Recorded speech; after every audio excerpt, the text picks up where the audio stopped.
put you up. Now it can go on the record. I will now call to order the regular city council meeting of September 25th, 2023. Members of the public are invited to attend in-person meetings in council chambers.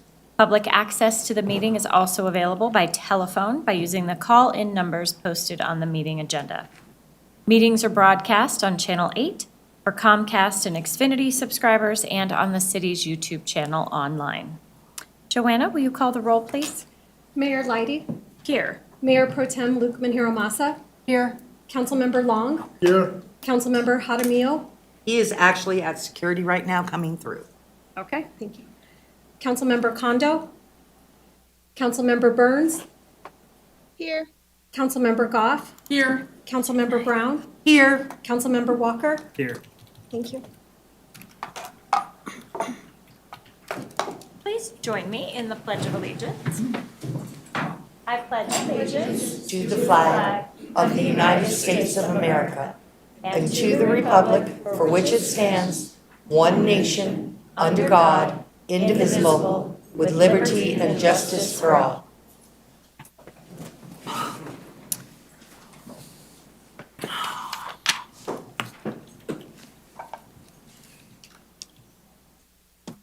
City Manager Guyer, are there any responses to resident inquiry? Nothing this evening, Mayor and Council. Thank you.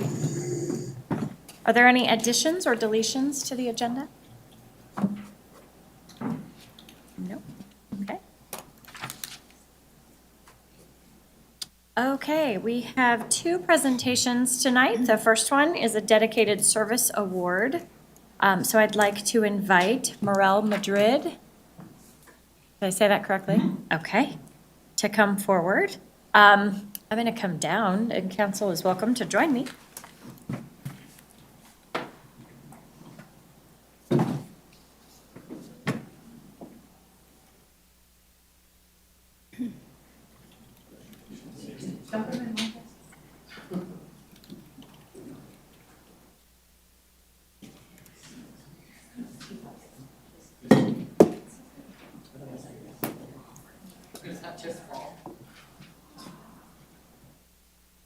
Okay, so we're very excited to celebrate you, but sad to see you go. So Morel was appointed to the Parks and Recreation Advisory Board last December and has served as the Ward 2 representative on the board. I know, yay. Unfortunately, he's leaving the board due to increased work commitments. We wish him the best, and we want to present you with this dedicated service award. Really, thank you. Thank you. Do you want to say anything else, or? No, that's okay. Now it's picture time. I feel like singing tonight. All right, 1, 2, 3, again. Okay, one of these should work, thank you. Did you get my stand aside? Absolutely.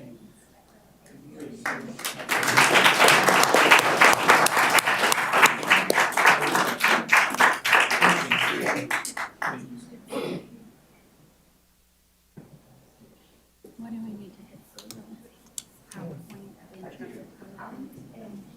It's ready to go. It just needs to advance one space.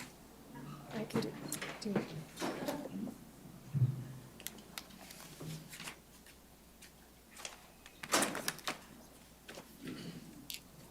All right, our second presentation tonight, we have Jeff Polachek with Intrepid Fiber Networks.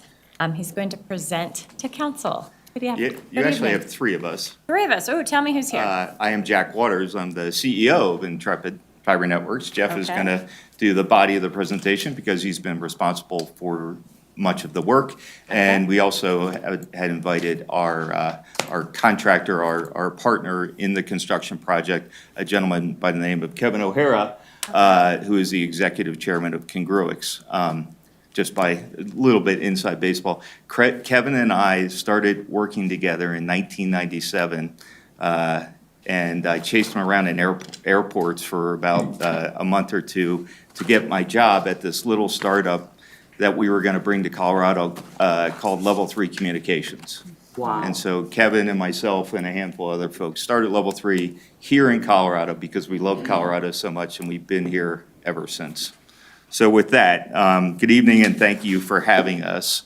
We're excited to speak to the city, to the council members, and I don't know, is the presentation? Use the clicker, Ooh. the right arrow, and that'll advance the slides. I used to be a technology person, so let's see if I can figure this out. Oh, it's doing that. It's almost there. There we go.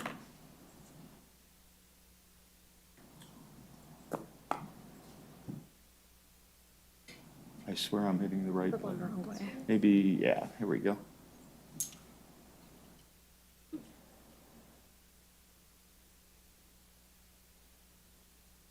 Clicking on the wrong thing. You're welcome. Thank you. That's great. Thanks for having us. Hold on. There we go. There we go. Thank you. So quickly, I'll start out here and talk a little bit about why we're here. So Intrepid Fiber Networks is a startup. We started the company about a year and a half ago. It's funded by a company that you probably never heard of called Brookfield Infrastructure. Brookfield is the second, there you go. Some people they're the second largest investor in the world. They have invested in many things around the world. Our goal, the reason why we started the company, was to build fiber to the home networks in the United States. There's a very large opportunity. Many communities have been underserved for a long time, North Glen included, in our opinion. And therefore, we invested our own money to bring fiber to the city. What is a little different with us is that we're what is called a wholesale open access network. And that means that we are not going to be the person that sells to your home. We're going to find a partner, and they're going to bring their services to the home. So in this case, you may have heard of T-Mobile. T-Mobile is actually the provider of internet services. They essentially ride on top of our network, and they are the first provider. And over time, we hope to bring citizens of North Glen a choice in internet service providers all over the same infrastructure that we build.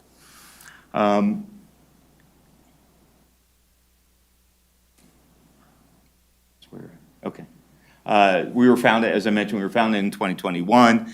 Startup literally started in a 1905 townhouse in downtown Boulder, where it was myself and another gentleman, and then we went on to essentially sign T-Mobile as our first ISP. And then over time, we got approval to invest money, large sums of money, and our first two communities are Pueblo, Colorado, and North Glen, Colorado.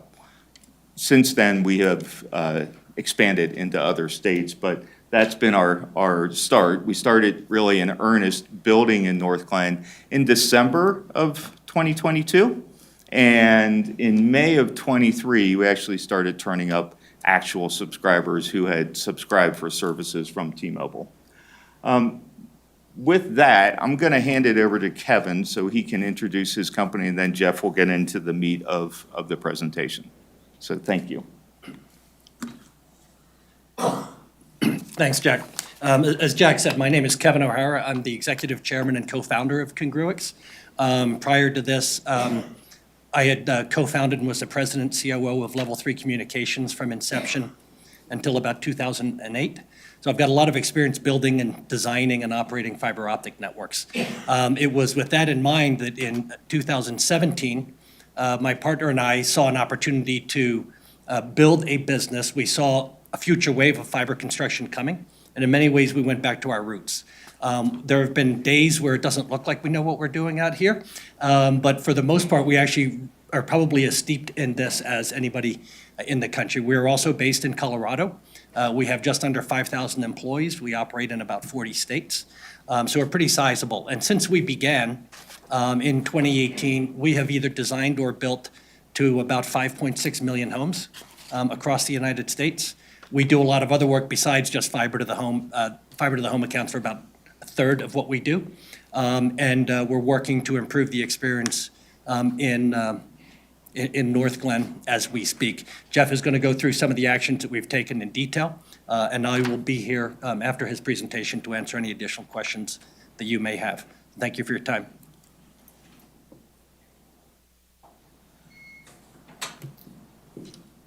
Thank you for the opportunity to speak and go through what our plan looks like.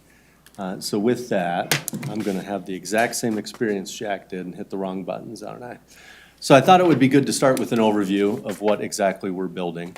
So we're building a fiber to the home network. Effectively, that's every resident that we have within the city limits. We're building a network to that is almost 15,000 homes and over 100 miles of new network. Now, some of that is placed underground, some of that is placed via aerial attachment to Xcel Power poles as well. As Jack had mentioned, we're making a $22 million investment into this infrastructure, and we expect that construction schedule to be completed somewhere in the fall of next year. We're about 30% complete on actual households that are served, but nearly 40% complete on the actual physical construction. Physical construction tends to be ahead of a little bit of the ability to deliver services to home, just based on all the things that we need to do in preparation to be able to provide services. As Jack mentioned, our partner on this is T-Fiber. Most of the public conversations you've seen and branding is from T-Mobile as a result of that. And effectively, there's been Intrepid in the background that is continuing to work through that. I did want to get into the details of the feedback that we've received really over the last couple of months. We have multiple mechanisms in which we're able to receive that feedback through our websites, which is both Intrepid and Congruix, as well as phone numbers for people to call. But really, we hear a lot of these directly from homeowners as well as we're out doing construction. So that's another way that we're able to receive feedback. As those continued to pile up, we made the decision last week to just stop activities. It was week before last. We thought it was appropriate on our side to have a reset and understand that not only are the residents going to be affected by the work that we're doing, they're also potential customers of ours. And we want to make sure that we're treating them appropriately and that we're giving the community the experience that we're looking for as part of being a service provider. So we stopped work over the past really 2 weeks to be able to reset on that. And I'll walk through a couple of details of what we've been able to set up to be able to get back into what we think is the appropriate experience. But a lot of the feedback we had is that residents were not being notified of upcoming activities. So we wanted to make sure that we had a specific plan to address the ability to notify timely, and that even though there were folks out working in the field, there was no clear identification of who was actually doing the work. So we needed to make sure that we had all the branding specific, so that as people had questions, they had the ability to go back and understand exactly where to take those. So we wanted to address that as well. And then restoration work, which in our world is effectively going out and fixing people's landscaping in yards as part of that, it was not being completed timely, and it was not being completed with quality. So those specifically, we've taken very seriously from the beginning. We have a specific action log for each of those and ensure that we have follow-up associated with those activities. And we can show some examples of what that looks like to be able to not only perform that work, but then also educate the homeowner on what will happen as part of the follow-up process to that. And then we did enhance information on both of our websites to be able to, again, further educate residents on exactly what is going on. City Manager Geyer was willing to also tie the city's website to our websites as well, to be able to direct any information and requests that came to the city directly out to our website so they can have additional information. So I went the wrong way again. All right, so as part of our community outreach plan, we have door hangers. So we have a specific communication that we provide out to residents, and it gives them information mostly via QR code that takes them to a website that gives them information on precisely what we're doing. I'll walk through timing on doing that in a second. We also have signage that we're placing. We started this actually this week to have signage in place. So in addition to the door hangers, we have A-frames that are available that have effectively the same information, but it gives everybody another opportunity as they enter and exit neighborhoods to be able to see what work we have going on in that area. We've also upgraded all of our crew member badging and information. Now, as part of this project, not only is Congruic self-performing work, but we also have subcontractors that we hire. And it's confusing to the general public to look at a subcontractor and try to correlate that to our project. So now everyone will have specific badging and information so that they represent themselves as a member of Congruics in the Intrepid project. We also have updated our restoration information so that when we actually have work that happens in a yard, we can educate folks. Mostly it's around watering, honestly, because sod has to be able to reseed and be able to grow. So we have to instruct people to be able to water because it'll dry out. Now it's getting a little bit cooler, not as much of a concern as it was through summer. And we've updated our website, as I mentioned. So as part of that, with the actual door hangers, we have restarted a campaign to ensure that we are notifying everybody a minimum of 72 hours in advance. And I think timeliness on this is really specific because 72 hours in advance doesn't mean 3 weeks in advance. And that's really where we got ourselves into an issue of early notifications because construction followed well after people were notified. So right now, we're being much more timely within 48 to 72 hours of construction activity, so people have it fresh in their mind that construction is going to take place. We also, as I mentioned, have a restoration log where we expect to be able to resolve all of the incoming requests to us within 72 hours. Now, there could be certain circumstances where we have to order materials, other things that could take more time. There could be some specialized rock that we have to order to be able to be fully compliant to that, but we expect to be able to respond and react to those within 72 hours. Further, we've updated frequently asked questions because the good news is most of the requests that we're getting in from the community are actually what's going on and how do I learn more. So we've updated the information on our websites to be able to provide more information and then to be able to educate further exactly what we're doing and how to find general information within that. And I believe it won't switch to the last slide, so I believe that's the last slide. Good? And is it free to open Yeah, you can go ahead questions? and ask for questions. Yep, we would collectively be more than willing to answer any questions you have. I know I have a few. Anyone?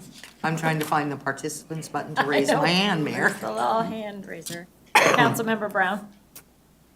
Hi, you did a great job last Thursday. I really appreciated it. You fielded all the questions with me tugging at your elbow, but, we made it through and I got some positive response, so that's a good thing. Mayor, I have I think just 3 questions. That's That's fine. okay. One statement and 2 questions, because that's how I like to go. They're door hangers, but they're not getting hung on the doors, because I had mine just thrown, I watch, I have my Ring camera, it notifies me someone's out there, I want to see what's going on, and I've watched them just toss it. So, for me, I found it later, right? And I think that that's pretty common, from what I'm being told. So will the door hangers actually be hung, or will we continue the same process? So that's a fantastic question, and they will be hung additionally, and this was actually a response to a recommendation from Kent Kisselman. We will take a picture at the door and at the curb of every location as well to have a timestamp and to verify that each location's been identified. And you see an example of a picture that will be able to provide a daily update of everyone that has been notified with pictures to verify that it's been properly placed. But it's an excellent question because often they're either stuck in the door or stuck under a doormat. We need to make sure they're actually placed properly. Right. And who's to say the wind isn't going to come out and come up and draw, throw it off my doorknob? But Absolutely. I have, as you can tell, I have a really hard time walking, so bending over, it's still there. So for the public, I know we talked about it in my ward meeting, but can you explain what happens when a resident refuses to let the team into the backyard? Well, we've had a couple of instances to this. And typically, it starts with an education process of the right-of-way extending into that backyard, which is via an easement. for the most part, that has resolved any open challenges where we're able to provide concurrence that we're able to work. We've not yet had an instance where we've been flat out refused access, typically after education. And we did have one instance where we reworked our plan a little bit to try to resolve an issue. But generally, once you educate people on exactly what you're doing and how we propose to work, it typically resolves. If there are others that are open that you would like us to address, we're more than happy to do that. I think one of the big problems, and it's not your fault, it's nobody's fault, is that many of us are not bilingual. So, you know, I have suggested loading the app that'll translate for you, and then, you know, you won't scare them, Yes. you know? Because some of the workers do get a little rattled because they can't understand what you're saying. And body language plays a big part in that. Now, the residents that have already said, like, for instance, on Claude Court, we had 3 really cool, boring things done, and their yards were messed up. You know, I have pictures of one that I can show you that I had shared previously. When can they expect to have their yards back to par? I would expect that all the issues that we logged have been completed, but if there are any specifically that we need to follow up with, we will do that directly. The original list of items that we had identified has since been resolved. I'm not specifically remembering the ones on Claude Court, but if we have those specifically, we're more than happy to go address those. Shame on you for not remembering. One of the houses, you did go back and put the mailbox back, you cemented it back into the ground. So that really was resolved, but he still has a lot of landscaping issues. Okay. So I reached out to him last week, letting him know that you would be here. But I will reach out to him again, and then I'll forward the addresses to you. That Okay. would be perfect. I'm done, Mayor. And if I may, just as a follow-up comment, thank you for the bilingual comment. Our door hangers are actually both in English and Spanish, Right. and we've actually recently updated Congruix website with the ability to flip the frequently asked questions into Spanish as well. So how do you think that we can help that situation? Is there something we need to do as a council? How would you suggest? We do have staff that are bilingual that can assist with that. I haven't personally run into a specific issue where communication was a difficulty, but we can take back the potential to bring someone that is bilingual to be able to assist in that process as well. I think it would help perception. But what is the answer? You know, I downloaded the app, and I've suggested to other people download the translation app. So I don't know what else as a council we can do, honestly, to help. That's all we want to do is help.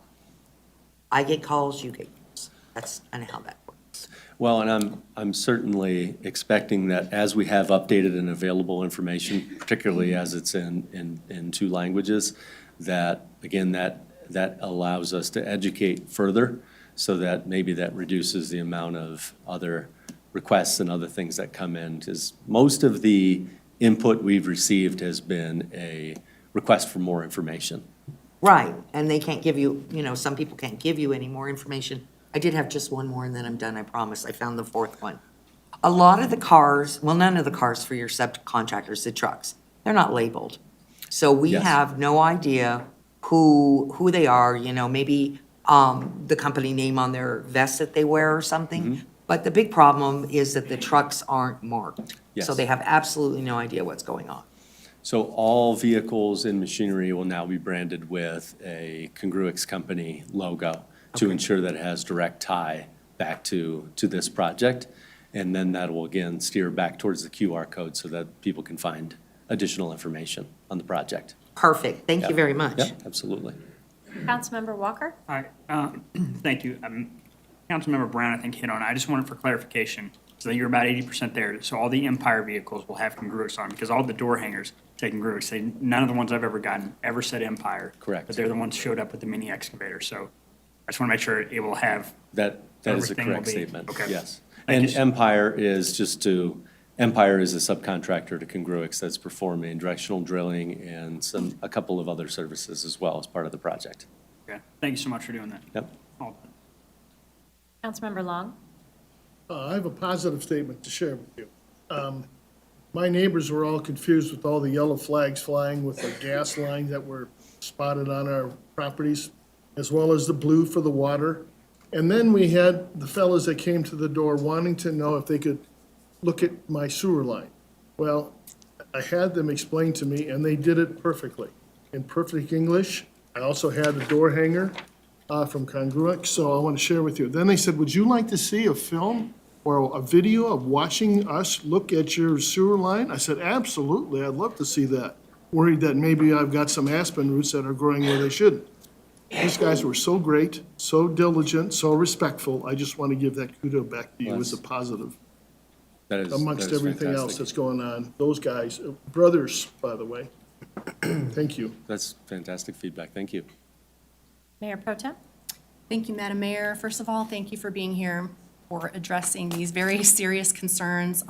We have all gotten the calls from our residents, but I also had a personal experience, so I just want clarification, which I think you're addressing all of these issues, but just for clarification, those A-frames, will those be replacing the current very tiny signs that are very hard to read? Yes. I can't read them driving by. It's like, what does And that we, say? So, we did create a larger yard sign, but we think the A-frames are even more clear. and it could be my age, but I could not read those driving by, so it's a hazard. So that was one suggestion, and also just a question to make sure those are more legible. I personally did not get anything on my door, and I checked my Ring camera, nothing was left. So that brings me back to the community engagement piece, and I know that you are now documenting that, which I think is really great, and will resolve that. But the personal knock on doors, so my experience, and I'm glad this happened to me as a council member, because I think if this had happened to a resident, it would have been a different experience. No one knocked on my door, I was home, and they jumped my fence in the backyard, which clearly has signs labeled, "Beware of the dog." So my dog went out and was very upset. So that's a safety issue for residents and for your subcontractors, that they didn't, listen to the sign. And the fact is, I was home. So that community engagement piece on that personal knock on doors to engage with residents and answer questions live, is that going to happen right before they enter your yard? So in my case, my home opens to the open space, so Right. they jumped and were in the middle of my backyard and were connecting to the overhead power lines. I have a fence that opens, so just how would that work? So one miss we clearly had is that we were only notifying where we needed access for the rear lot easements, which is essentially where Excel runs their power lines through. And then as we then had the neighboring backyard and we required access, then they were not notified. So we have now all potentially impacted will be notified with the door hanger, but then also with a follow-up of day of construction of a knock on the door as well. That is one area where that is absolutely unacceptable on our side. We take that very seriously. I have a dog at home as well that would probably make a new friend as part of that experience, Yeah. but it is, we Scary. take that very seriously because that's without having that notice, it could have been a significantly worse situation than it was. So we need to ensure that we're covering both sides of the pole line throughout that process. And that was something that we were not covering until that issue came up. Okay, and that's so important because I was only aware that something was happening because my dog was going ballistic and she had them cornered. So going back to the bilingual piece, they spoke Spanish. I am fluent in Spanish. So I was able to get the information from them, but they couldn't even tell me like what company. As a council member, again, knowing what was happening in the community, they had nothing that said the branding, which you're addressing that again, it's all being fixed. But I was able to communicate with them, and I know that might not be the case for other folks. They jumped the fence again and went and got me some information to show me which company they were from, that they couldn't even articulate that. So that's just some key pieces for you, feedback. to make sure, maybe if, you know, if they speak another language, that they have some kind of card that immediately, I know the badge, something to give to residents that says, this is what's happening, call this number if you need, you know, if that has to happen. No, So, we appreciate that feedback, absolutely. and then last piece, what follow-up is being done to make sure that all of these great steps that you're putting in place are complied? So we will actually have a daily log, both of the restoration items that are open to ensure that we're resolving those. And if there are any that come in that you would like us to add into that list, then please redirect them back to us. We'll be able to do that. And then as far as the door hangers, we will have an update daily on where we actually have provided those. And if at any time that's requested to be able to, I'm certain you don't want to see 200 door hanger emails in a day, but if there's a time when you want to be able to see and check for compliance on that, we'd be able to provide that as well. And then the branding of personnel, that process just started as well as we restart work. So if there are any issues associated with that, and we'll be out obviously monitoring, but if they come to your attention, please let us know, and we'll make sure we resolve those as quickly as possible. Thank you. Thank you, Madam Mayor. Councilmember Brown. Sorry if I didn't ask a million questions. Thursday, the gentleman in the back of the audience had said that he was very worried about his liability with your workers, not only hopping the fence, but if they were to fall or anything like that. And he had requested some information on that. Do you have any information on that? Because we would not be liable for that, right? That's correct. Yeah, our agreement would hold you harmless from that activity, and all of the companies involved have requirements to be fully insured as part of those activities as well. Heather, maybe if you could highlight that portion of their contract so that I can have something to stand behind. And I'm sure that you'll get it in Ward 1. Everybody's really worried about their houses and, if somebody was to get injured, like your dog bite. Luckily for me, my dogs came home, but I cried a couple hours till I found them. Just got to keep throwing that at you. That's my only question, is just, the concern that the residents have over their possible financial liability. So I think that if we could get that part of the contract, Heather, that would help. We could email it to them, we could do whatever. I'm happy to provide a copy of the contract. It is accessible via the website, but I'll go ahead and send council an email later tonight or tomorrow first thing, and then you can forward it to the resident. Okay, I appreciate it. Jay, I think he took, Councilmember Harmelia, I believe he took your card. No, you didn't have a card. I gave him your phone number from my cell phone. So you should be hearing from him soon. You're welcome. Well, I got to break him in. Got to break him in somewhere. Thank you. And thank you again for coming to my ward meeting. I know that there were questions and you just made them all feel very good about it. So we appreciate it. All right, I got a bunch. Ready? Okay, yeah. So Councilmember Walker brought up Empire, and I think when I was looking at the slides and it had the trends that you're hearing, I feel like there's missing feedback on these slides because the unprofessional behavior is not on there. And that's something I think we need to consider. So if you want to continue contracting with Empire, there's always that risk with subcontractors because they're representing you and they're doing a poor job. So very unprofessional, blocking people in their driveways, not letting people leave, having full picnics in the front yard, just really not okay. And so I think that's a piece that was missing. So I would Okay. love it if you would address that. Absolutely. Yeah, that was a huge concern for me. And then question about Carl's Farm. Are they just so new that they're not a part of this project? Did they already come with what they need? That's exactly right. Okay, Yes, I we just- actually had an internal discussion on it. I've been to the area a couple of times as well. That's exactly right. It's timing. I would fully expect it will be over time.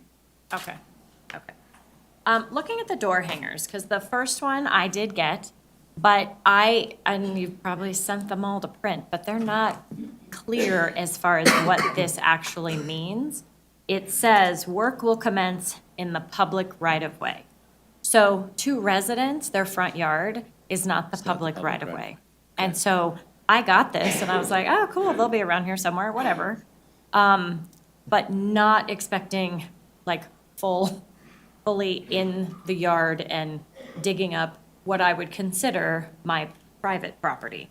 I don't know where the public right-of-way stops or starts, obviously, and we've had that conversation, so I don't know if that's a part of the communication to residents, like, this is also public right-of-way, your yard, or your landscaping, because I had a lot of residents, if they're on the corner, their flower beds just got ripped up and dug into, and all their expensive landscaping rock.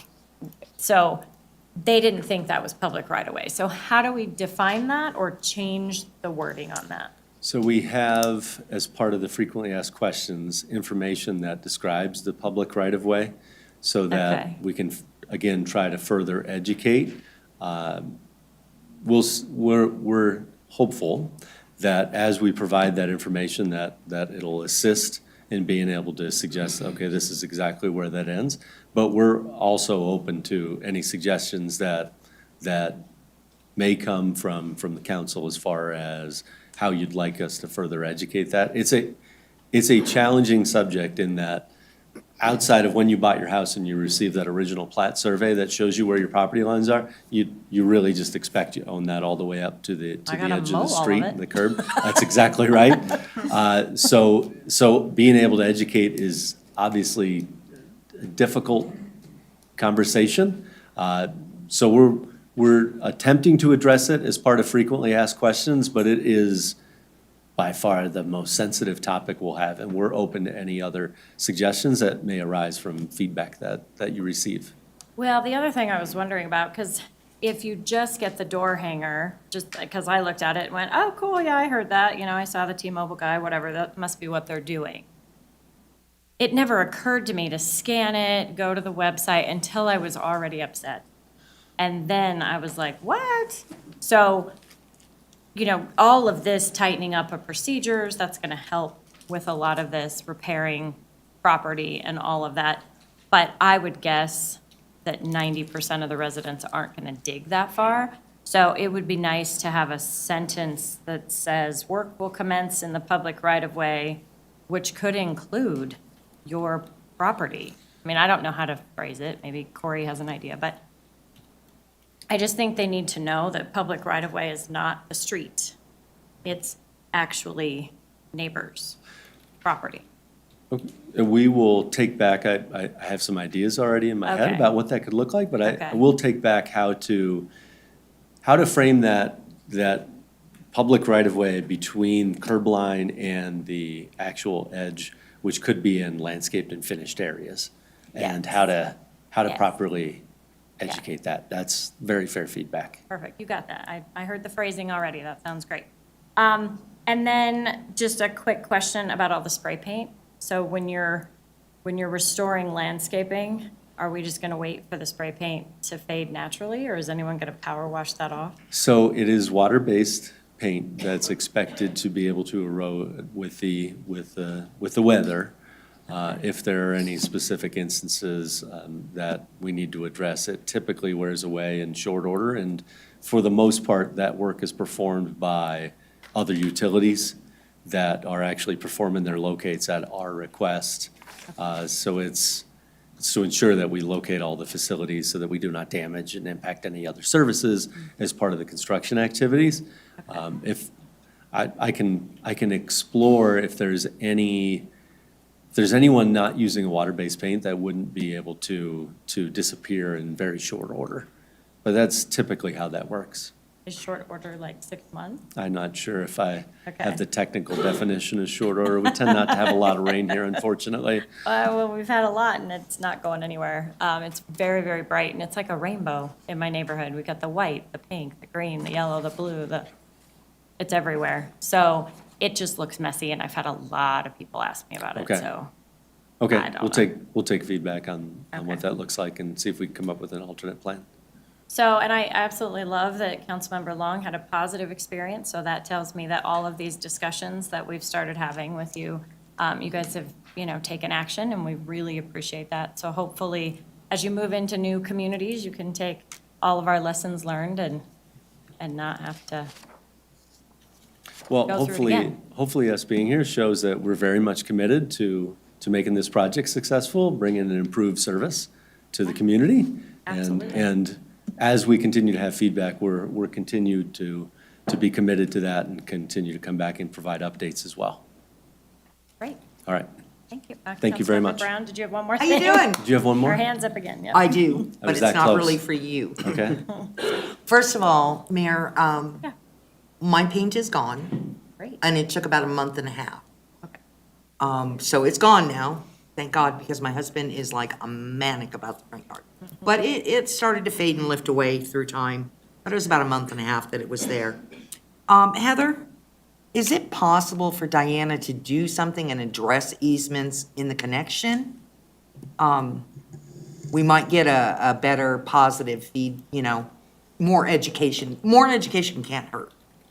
Yes, the upcoming connection already dropped, so we can look at doing something for November. And previous council direction was to bring back a public right-of-way easements 101 study session item, which we need to get scheduled, and that'll be coming to council probably in the fall. So I'll talk with Diana and figure out maybe we could do some type of video to help provide a visual, because it is hard to wrap your head around public right-of-way easements. Yeah. What does it look like? As, we had that discussion a couple of meetings ago, so I can follow maybe- up on that. Maybe Mayor could do your Facebook minute on it, or however long they are. Oh, yeah. Because, just trying to do our part as good neighbors to help educate as much as we can. Yep. Cool. I'm done now for real. That's all we have. Thank Okay, you so much. thank you very much. Thank you. Okay, moving into public invited to be heard. This is an opportunity for public comment on any item not set for public hearing. Statements are limited to 5 minutes per speaker. Statements must be related to city business and limited to matters of community interest. Joanna, has anyone signed up tonight? Yes, Mayor, we have several individuals on the list. The first one is Mark Bromley. Okay. Please state your name and address and provide your comments to council.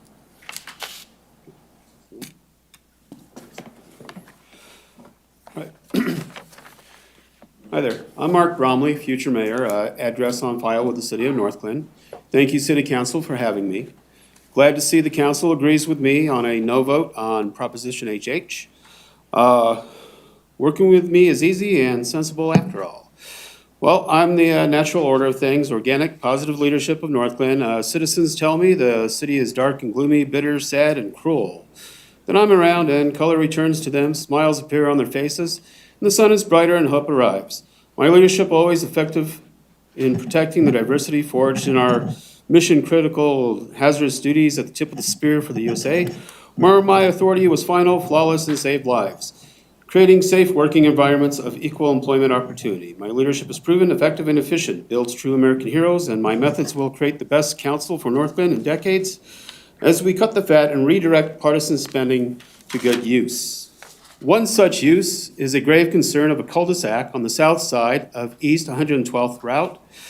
I surveyed the area when this road was redone. It was backwards and wrong. The sidewalk should have been on the south side and a drainage system and sound wall erected to protect the low-level neighborhood along the East 112th Route. What went wrong was city planning, zoning, and building. Over a decade, this area has been neglected by an incompetent management that has been informed before 2017 and by me in 2019. Still nothing but dishonesty and lies by the city. Here in 2023, a lawsuit claim was made and a letter claiming the city doesn't care and is immune from lawsuit by residents for the irresponsible missing infrastructure along that section of road. Many homes are at risk of flooding damage and harm to prosperity and property evaluations, threatening the lives, health, and well-being of city residents. This neglect of the city management is a poor response of dysfunction and incompetence. I and several residents of 4 city wards agree that the city manager should be replaced. I know better bosuns in the U.S. Navy that can manage the city better. Northglenn is only 50 years young. My wife's city of Hiroshima rebuilt itself after an atomic bomb and is maintained better than Northglenn. I recommend the city, with me as mayor, commit to improving drainage, sound wall, and sidewalk on the south side of East 112th Avenue for the sake of the $7 to $15 million in property and the lives of the families that this would protect. I also request the return of low-cost speed mitigation be installed throughout the city, a cheap and proven means to slow traffic and protect lives in our neighborhoods. Thank you, City Council, and vote Mark Bromley for mayor for a better Northglenn. Thank you.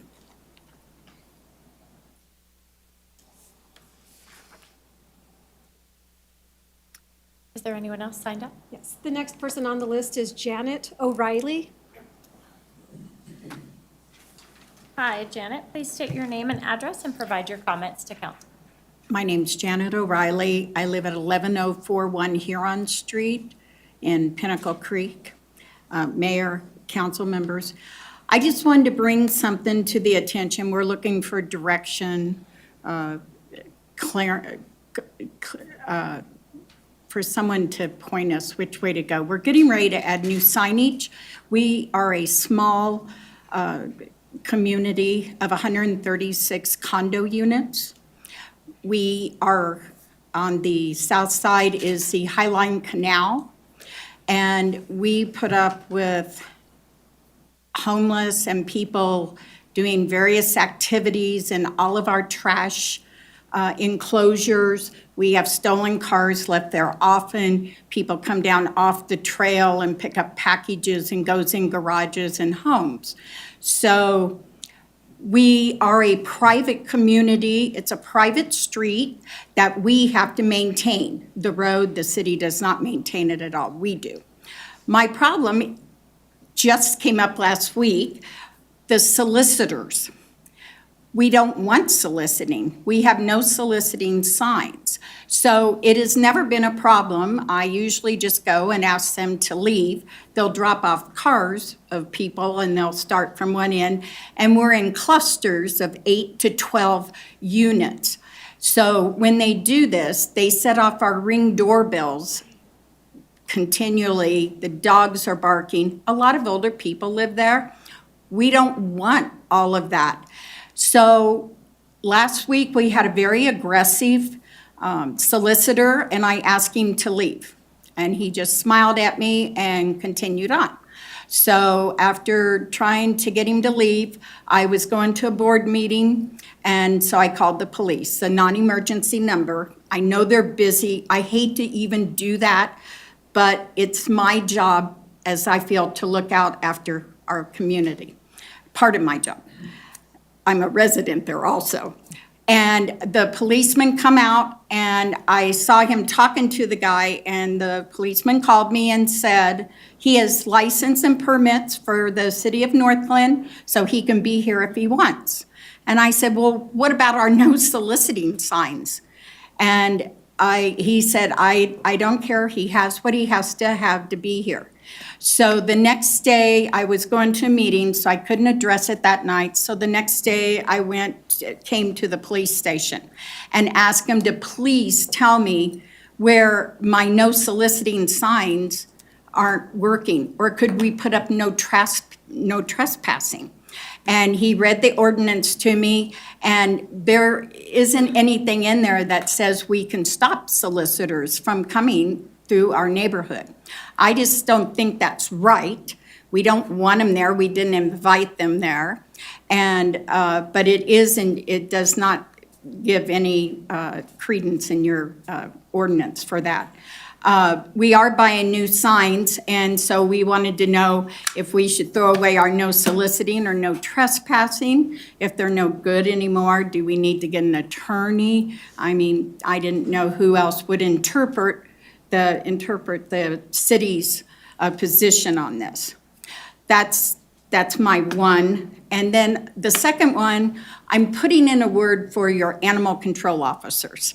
I work with them too, a lot. And they would love for me to say something to you about you don't have any kind of numbers of animals that people can own in Northglenn. You could have 24 dogs. I know a lady who has over 50 birds. And I just think there's not very many cities. I moved to Northglenn 25 years ago from Kansas City. I moved away to Boulder, and then I've come back to Northglenn. It's still a great little town, a great city, but people don't need 3, 4, and 5 dogs. It's just too much. It's just too many animals. So I told the officers I would put in a good word for them because obviously I don't think they feel like they could come here and say that. That's really all I have to say. Okay. Thank you. Appreciate it. Thank you. All right, Joanna, has anyone else signed up? The next person on the list is Tom Lampo. Well, there he is. Hi, Tom. Yes, he would never leave us. Never leave me hanging, would you? Welcome again. Try not to. Tom Lampa, 3951 Jackson Way. It's good to be back in front of you, and I'm here to invite God to the city of Northglenn and to this meeting. Please join me in prayer. Heavenly Father, in Jesus' name, you are in control of everything, and you are bound by your word. Please be here with us. In Job 12:13-14, it states, "Wisdom and strength belong to God. Counsel and understanding are his. Whatever he tears down cannot be rebuilt. Whoever he imprisons cannot be released. There is nothing man can do against you. There is nothing our adversary can do against you. You will always have the final word. You already have the victory of the spiritual battle that wages on. Lift up to you all people in Northglenn. We are battered people. We are enslaved by a crooked system that was never meant to benefit us. We have no idea what real freedom is. The cards are stacked against us, and justice is not possible. Help us find comfort and rest in your word. It states in Psalm 103:6 that the Lord executes righteousness and justice, not for me only, but all who are oppressed. We all need your righteousness. But even though we are oppressed, beaten down, and blinded to the real truth, you have us here for this time, just as Queen Esther was in her time. Esther 4:14 states, "For if you remain silent at this time, relief and deliverance for the Jews will arise from another place, but you and your family, your father's family, will perish. And who knows, but that you have come to your royal position for such a time as this." You placed Queen Esther where she was so she could have influence, just as you have placed us here for this time. And as the people of Persia saw your mighty power, we also will see your mighty power. Truth and your righteous judgment are on the horizon and not far away. True to your character, you are a patient God, wanting everyone to know the truth and come together. Bless us with unity and let your favor be upon us. It is written in Psalm 133:1 and 3b, "How good and pleasant it is when God's people live together in unity. For there the Lord bestows his blessing, even life forevermore." In your precious name we pray. Amen. Thank you. Thanks, Tom. Thanks, Tom. Appreciate Anyone it. else signed up? Yes, the next person on the list is Fran Hamilton.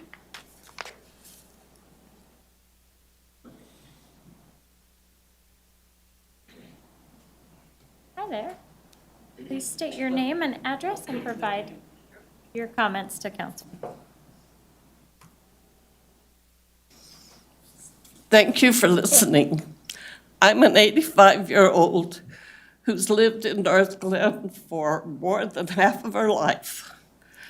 For 50 years, I lived in my little house on 111th Place and had no trouble with water. Since they improved 112th, every time it rains a little bit, I get flooded.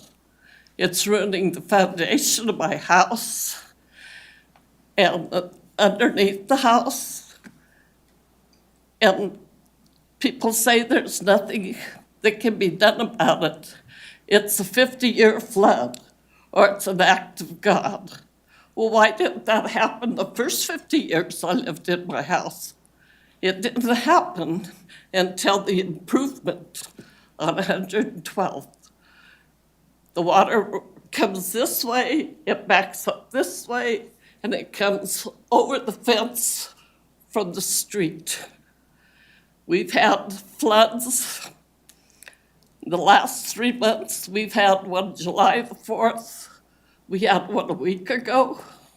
And both times, it flooded our basement. If I was out there and tried to do anything, I'd be washed down Irma Street, or at least up to the fence.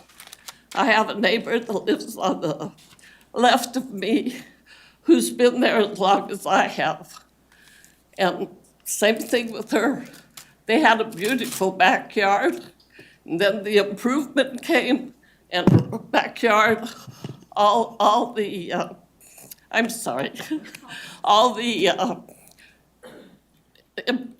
stuff they had in their backyard, railroad ties, pulls it up, washes it under a fence, out into the cul-de-sac. Little pebbles of rock. The city thought they'd put boulders out there, so they put boulders as big as this is out along my back fence. What did that do? Caused the fence to hit a boulder, jump my fence, break trees, take out my dog run, take out part of the neighbor's fence. And then now they put sandbags. Well, last Thursday night, when it rained so bad, the sandbags just washed off of the curb and let the water come. I don't know. I guess maybe God doesn't want to help me, but I don't think it's an act of God. I think it's the improvement of the road. Thank you. Thank you. Thank you.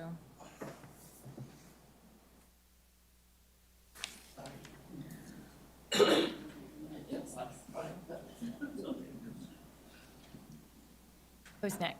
The next person on the list is Randy Hamilton.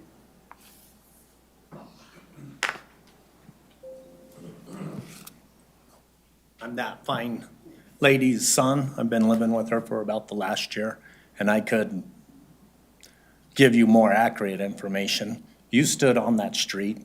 Heather stood on that street. The chief engineer, everybody stood on that street July 20th and seen it flood. Between July 4th and last Thursday, that house is flooded 8 times.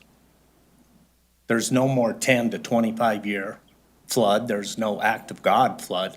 There's a serious drainage issue in that neighborhood, and you all know it. You've seen it come up through the ditch, across the road, and into our yards. Her backyard is so pitted and ruined, you can't even mow it. I've destroyed 2 lawnmowers since I've lived there, hitting the rocks that keep getting washed into the road. Then your city crews come out and try and clean up, but all they do is scoop it up and throw it into the yards. They don't separate it. The neighbors' landscape timbers that are being washed into the cul-de-sac and the road, they just throw them in their yard. They don't replace them or even try to do nothing nice with it. Her landscape barrier has been washed out. There's no more weed protection in there, so the side of her yard is full of weeds now. That's not her fault, nor nobody else's fault in that neighborhood. There has to be something done with there, and this has been going on for 7 years. We shouldn't have to keep coming to these things or writing letters to you guys asking for help. That's really all I have to say. Thank you. Thank you, Randy. The next person on the list is Linda Hamilton.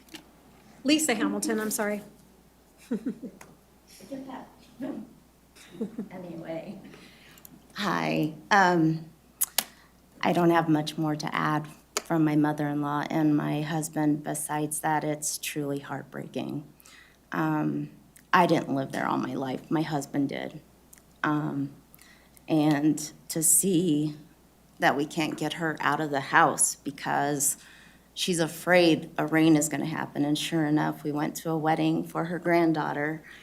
It was a Friday wedding in Grand Junction. We left Thursday, and that was our news when we got there. And it's just heart-wrenching. We had Heather sit in our house, tell my mother-in-law not to worry. This was gonna be taken care of, and hasn't been taken care of. We're in a position, do we sell for what we're gonna get for it, you know? Do we wait till the street's fixed before we can make the changes to our home? We live there now because we're taking care of her, and we're trying to do the best we can, and we're stuck. We don't know what to do. We have no idea. And we would really appreciate, we saw your letter, and we saw that there is steps that are going to be taken, but it's not quick enough. We are really tied. Our hands are tied. We don't know what to do. The housing market is skyrocketing. We sell her house for probably a portion of what she would get right now. Where do we go? We don't want her to move into a home. That's why we're there with her. That's just who we are.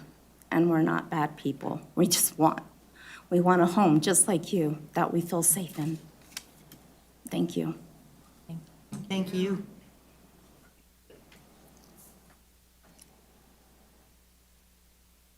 The next person on the list is Brad Green.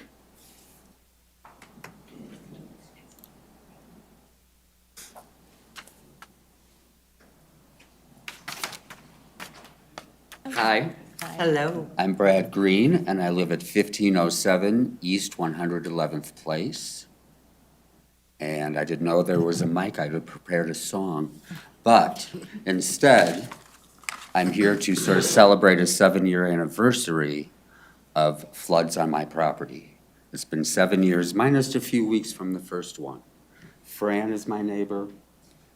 I have the best neighbors in the world. She's suffering more than I am. Right now, what's going on is 112 floods, which is the city's responsibility, is ruining my property, ruining my home, negatively affecting my business that I have in my basement. It's ruining just my life in general, my health, my sleep, and my finances at this point because the city's doing nothing. So I'm expected to go out and get insurance, which at this point, somebody said that one of the flood people says that there's no change in the floodplains of our area. But tell that to the insurance companies, because now we are considered, actually, I heard today, high. But when I talked to them about a week ago, we're at medium risk level of flood. So that's kind of where we're at. These poor people, they're worse than I am. And the city's done nothing. And I was there when Heather said the same thing to Fran. She said the same thing to me. She sent this letter. Did you read this? Did you see this? Do you know what I'm talking about? You voted for some of this. You agreed to some of this. I don't get it. None of this makes sense. It's not a 25-year, 50-year weather phenomenon. If it is, it's been going on in my backyard for 7. And we're at 7 and 13 floods now in my backyard. And I know they get it worse, and they get it more because even minor rains affect them worse. It is 112. It is, the ditch may have a very small factor to it, but really it has to do with the slope of the road, the way that it was misgraded, and the fact that the culvert on the north side is too small. That is a fact. So sorry about your PhD people that think it's us with fences and we had the nerve to plant trees in our backyard. I can tell you that we actually do have good drainage between the properties because between me and Fran and between me and my other neighbors, Mickey and Michael, there is actually a true flow from 112th down, a river, literally a river, but it's everything in between those rivers. So actually it flows where it should, basically. And I for sure have taken anything away that might eliminate other than a chain link fence. So what's North Glen gonna do? I mean, it's your responsibility. You're ruining my home. You're literally ruining my life. You're putting my service dog on double time here. He's going crazy with me. So I'm begging you. You're ruining my house. Do something with 112th. If you don't want to fix our stuff, although you just mentioned, Mayor, yourself, that expensive landscape and rock and stuff that you expect these gentlemen over here to pay for. Why is the city not going to compensate us? I'm old, I have issues, so to me, going back in the spring and doing what I did last spring in my backyard again, buying the stuff again, replacing it again, is getting really tiring. And now it's in my basement. It took 7 years to reach my basement because it is eroding around my foundation, it's eroding the base of our patio, it's eroding our garage, our driveway is heaving, our front walk is heaving. I would say that one of my neighbors brought in an engineer of their own, so it's sort of unofficial. But what their engineer said was that basically the damage to all of my concrete has to do with water damage. I'm literally in my backyard above my ankles at some times, in my backyard. So that's really the story. It's not a good one. And I love North Glen. I really do. I've been here 7 years and it's been really good.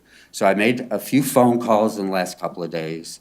And one thing I did learn through one or two of the people that I spoke with is they always said, well, who you really need to go to is your city council and your city manager. So what are you going to do? You've let us down already. I hope you know that. So anyway, I will say thank you.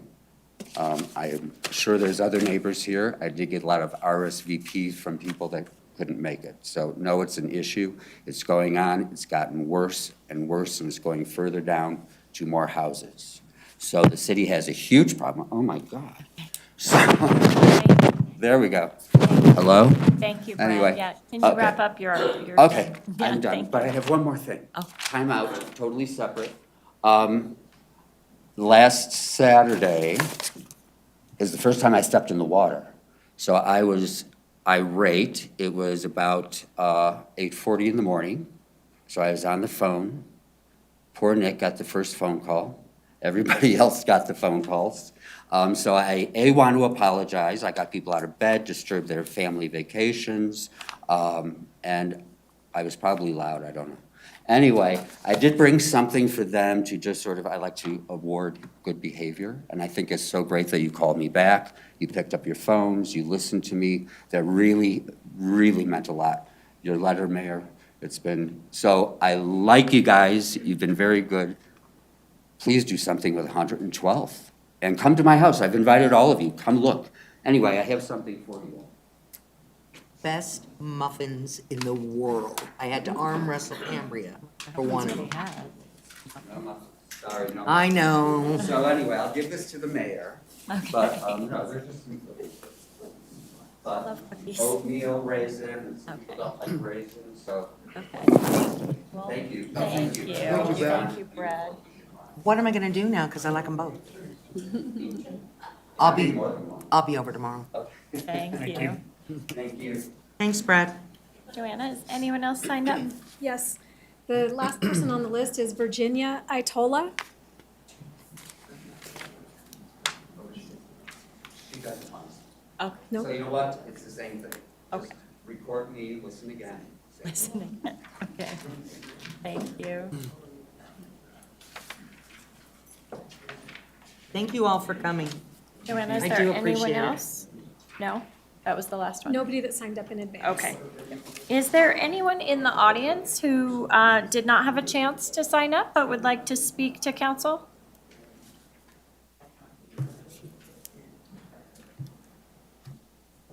No? Okay.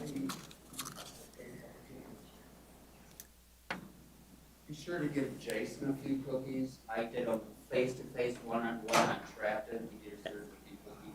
Okay. Thank you. One, Jason. Is No, there, he gets two at least. No, 1-to-1. 10 minutes. is there anyone on the phone who would like to speak to council? You may press star 6 to unmute at this time.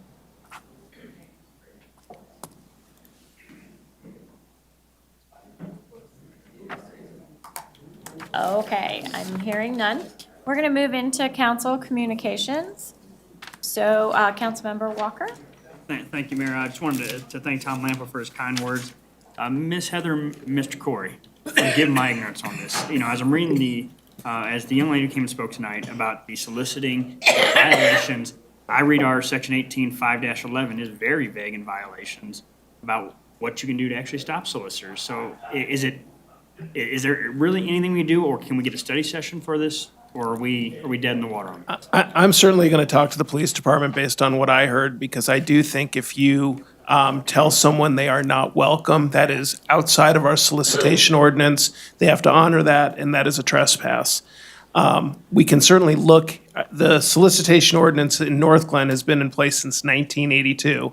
So I will be the first to admit that we could look at refreshing it, although frankly, the law surrounding the First Amendment and solicitation has gotten more restrictive as opposed to less in terms of what the city can do, for example, with time limitations on when solicitors can solicit. But I'm going to have the conversation with the police department, and then we'll certainly evaluate whether we should bring something back to you. But I do believe that if someone tells people they are not welcome on private property, those folks have to honor that. Even if it's a group of people, speaking as she said, as a resident, can that sign, or does it have to be an individual posted at each property saying you're not welcome? I would have to see it in more detail to understand, but if there is a no solicitation on private property, that should be honored. Okay. Well, I look forward to hearing back from you on that. Thank you. I got the safety sensitive numbers, and while I'm a little bit disappointed in them, I want to give this program time to work, but I do want to follow up on a request I made last month, Ms. Heather. I saw that, you know, the minutes that are recorded in each zone are very specific. It is not a ballpark number. I'm curious, what was your follow-up with staff when I asked, can we get the exact time of day that they're in these wards from 11:01 to 11:17? Or is that being implemented, or where are we at with that? I do recall that request, Councilmember Long, and I did ask the police department to follow up on that. Deputy Chief, do you have a status on that? Good evening, Madam Mayor, Council. The data that we record are specific to each specific time an officer goes out of service into one of those zones. So the data is recorded, but to report out on that data is a significant effort. We would have to identify each and every zone, each and every time frame, and break it down to a spreadsheet that would be extremely lengthy and time-consuming to break down in that manner. But the data is there. It is something we could get. So, and for clarification, you said it's recorded when they go off of, well, you said off of assignment. So yes. when is that, so if it's recorded and that's clocked, how is that? I mean, it's known, so why is it so difficult to? It is known. We have to put the data together into a readable format to do that, to report out all of the different time zones for each time they go in and out of a zone. It is recorded data. We can gather it and provide it. And that's kind of my thing, is because since it already is, and we're getting the summation of the minutes, I feel like that data is right there, because the 72 I got in Ward 1 was clearly calculated from X plus Y plus Z. It's calculated in an automated system, right? But to put out all of the data, it's more intensive. All the data has to be cleaned. All the data has to be evaluated and put out. The data's there. We can absolutely gather it and provide it to you. And the reason I'm not looking to make more work for you guys, I know you're busy and you have my support. It's just one of the concerns we've had with enforcement force, and that's being done in the middle of the day when nobody's on the roads. And so that's kind of where my concern comes from. Of 72 minutes were spent in my zone, and yet 0 citations were issued. And yet if I asked 90% of my residents, I think they would feel the problem is still there, and there are plenty of citations to write to get people to drive safe around our parks, our school zones. And so that's why I'm pressing you guys on this. Certainly. The data's there. We can extract further data out of it so that we can give you specific times and zones, but it will be a much broader report than what we provide. The report we provide right now is very basic, right? Simple time, minutes on mission. To provide that additional data, we just need to give you additional information. Spreadsheets that are going to cover a much longer period of time, over a period of month, 24 hours a day. It's just going to be a bigger report, that's all. All right, I'm going to ask council for this, because if I'm just going off on a tangent, is everyone okay with asking for that data? Or am I just stuck on something before we put this work? Can we get a little bit of a time, like you're saying, time intensive? How much time? It would be something that the crime analyst would manage. I would have to work with her to identify just the amount of time it took. We'd have to put a report together. And then I can give you the report and kind of, here's how long it's gonna take us to do this. Do I think it's insurmountable, or do I think it's so comprehensive that it would be, too difficult to do on a repetitive basis? No, it's probably something we could do. But it would be, much more than what's being done currently. Like, the report would just need to look different. Okay. What does council think of that? I think it's okay. Okay, Once you build that first report, it'll be much faster to do it. Can we automate it? It won't, it's a spreadsheet, so we'll be pulling the data in an automated system, but it has to be cleaned and identified by zone and all of those factors. So it's not gonna be strictly automated. The report you get's not strictly automated, so it's just another step in the process by which we would gather additional information and report it. Okay. Thank you so much for that, Yep. Deputy Chief. You can stay there. You gonna do that? I got another, sorry, Okay, my normal sorry. brevity is not here I'll bring you tonight. Just a quick update, the legislative update or committee met tonight. I just want to let you know, there's not a lot happening right now. The interim committees are picking up and legislation is being proposed, so there'll be more to come. I do want to bring up a very hot topic right now in the state of Colorado, and that's Proposition HH. And in the packet, it talks about the city's opposition to it, including there's also CML opposition to it. And the reason the city is opposed to Prop HH is because of the preemption of local control and the impact to the city budget. So the resolution opposing Prop HH was drafted to provide the opportunity for all of city council to sign the resolution and demonstrate the city's strong opposition to the bill. And that's like I said, that's the only update I have for the legislative committee. That will be available for us to sign tonight. Any council member that does not want to sign for it or feels differently does not have to sign. And that is all I have. Thank you. Okay. Councilmember Burns? Thank you, Madam Mayor. I am still living here in the newborn bubble. So I just want to give a big thank you to Councilmember Walker for picking up my slack and helping me out. And we've really been tag teaming a lot of issues. So that especially thank you to everyone from 111th who came and spoke tonight about their flooding issues. And yeah, and thank you to everyone else on the dais who has checked in on me and offered help and meals and stuff. So thank you all so much. Greatly appreciated. Councilmember Brown? I don't understand why Councilmember Burns just can't show that baby. We got used to seeing Jenny Wilford's baby. I did have something to say, Chief. I know we're talking about labor intensive, right? And so I want you to just understand where I'm coming from. I don't think 2 tickets in an entire month is gonna be labor intensive. We're not seeing a lot of activity. I know you and I talked at the ward meeting. But now that 120th is beautiful, I mean, just phenomenal. We're getting more traffic on Irma, and two times is just not gonna to cut it for us. I understand that there's a focus on many of our other areas, right? We have larger issues than just speeding. But I would like a presence, especially with 120th or 120th being open, Irma now a full thoroughfare again. And although I enjoy watching the cars hit those speed bumps, and flying off of them on quad, it's an obvious statement to me that they are still speeding. I remember we talked about how far it was, how far could it read. I watched another person take the end of Claude onto 112, and the little sign said 47 miles an hour. That freaked me out because I know how that road goes, So they're obviously speeding on Claude too. So anything that you can do to help us with that situation, I would really appreciate it. And I am, voicing my concern along with Councilmember Walker's that the time spent in my ward is not what I had expected.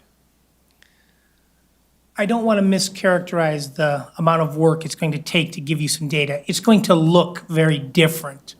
You're going to need to get a different report in order to, we have to, if you want the time and date of each one of the times the officers go out on the location, then you're going to need to get a multi-page spreadsheet that identifies those dates, times. It's not going to look like a one-page report that you can look at. So with regard to that, with regard to 120th being open, that's actually likely to decrease the amount of time we spend in your zones. We have to focus our efforts on the high-traffic accident locations. We have to focus our efforts on the areas where speed is a factor in crashes. The safety-sensitive zones do not support traffic accident locations. They're pedestrian interaction, and we have very few true interactions or crashes in and around those zones.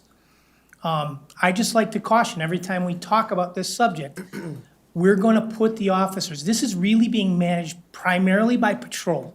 It's not being managed by the traffic team, it's being managed primarily by patrol. Our traffic enforcement team focuses on our school zones, focuses on our high-traffic accident locations, focuses on our areas where speed is a factor and a public safety issue in the crashes that occur in and around those locations. So it's the 120th, it's the 104th, it's the Hurons, it's the Washingtons, it's the 112ths. The locations that are in and around the safety-sensitive zones are being managed almost exclusively, not exclusively, but primarily by patrol officers when they have time for dispatch, when they are not on calls for service. So the times are going to vary based on the calls for service at that time, the zone, which area in the city that is. Each one of the wards has a safety-sensitive zone. However, Ward 4 generally handles Ward 1 because Ward 1 technically has the Community Center Drive, which is by far the data supports Community Center Drive as our busiest location with our highest speeds. And I understand the frustration. We will continue to work on it. We will continue to put our resources where we can. The times the officers are out are less indicative to complaint-driven process and more indicative to the officer's availability for those zones at the time based on calls for service and based on their assignment. Each one of the zones is assigned to a district officer, and they're managing those zones based on their calls for service. So I just want to try to be as clear as I can on how we're identifying it, how we're assigning it, so that we can all so we can all get on exact same understanding of where the resources are coming from, how we're deploying the resources, and how we're managing them from the police side of the police perspective side of it. And I just want to, the report's not going to be too labor intensive that we can't get you the numbers. It's just going to look very different, right? It's going to be a one-page report and then lots of spreadsheets for each ward, for each zone to tell you basically what time are the officers going out of service on those locations. And your depiction of, 11:01 to 11:17, it's very accurate. It's a 10-minute, 15-minute time frame. That's what they're trying to do, get into those zones on a day-to-day basis. And it varies from day to day. And it's expected on each shift, but it's not realistic that each shift will necessarily get there on each and every day, right? So, but that's the expectation, and that's what we put out with the officers. But I do want to be very clear on where it's really being managed, and it's really being managed in patrol, because oftentimes we talk about our traffic team, and that traffic team is focused on a kind of a different priority. And it's much more driven by the school zones and our high accident locations. I will say that I'm aware that 120th and Claude is a high accident area, but I'd like to throw a kudo out to Kent Kesselman, but I don't see him today. The passive-aggressive turn signal, passive-aggressive, it's just passive. I understood what you meant.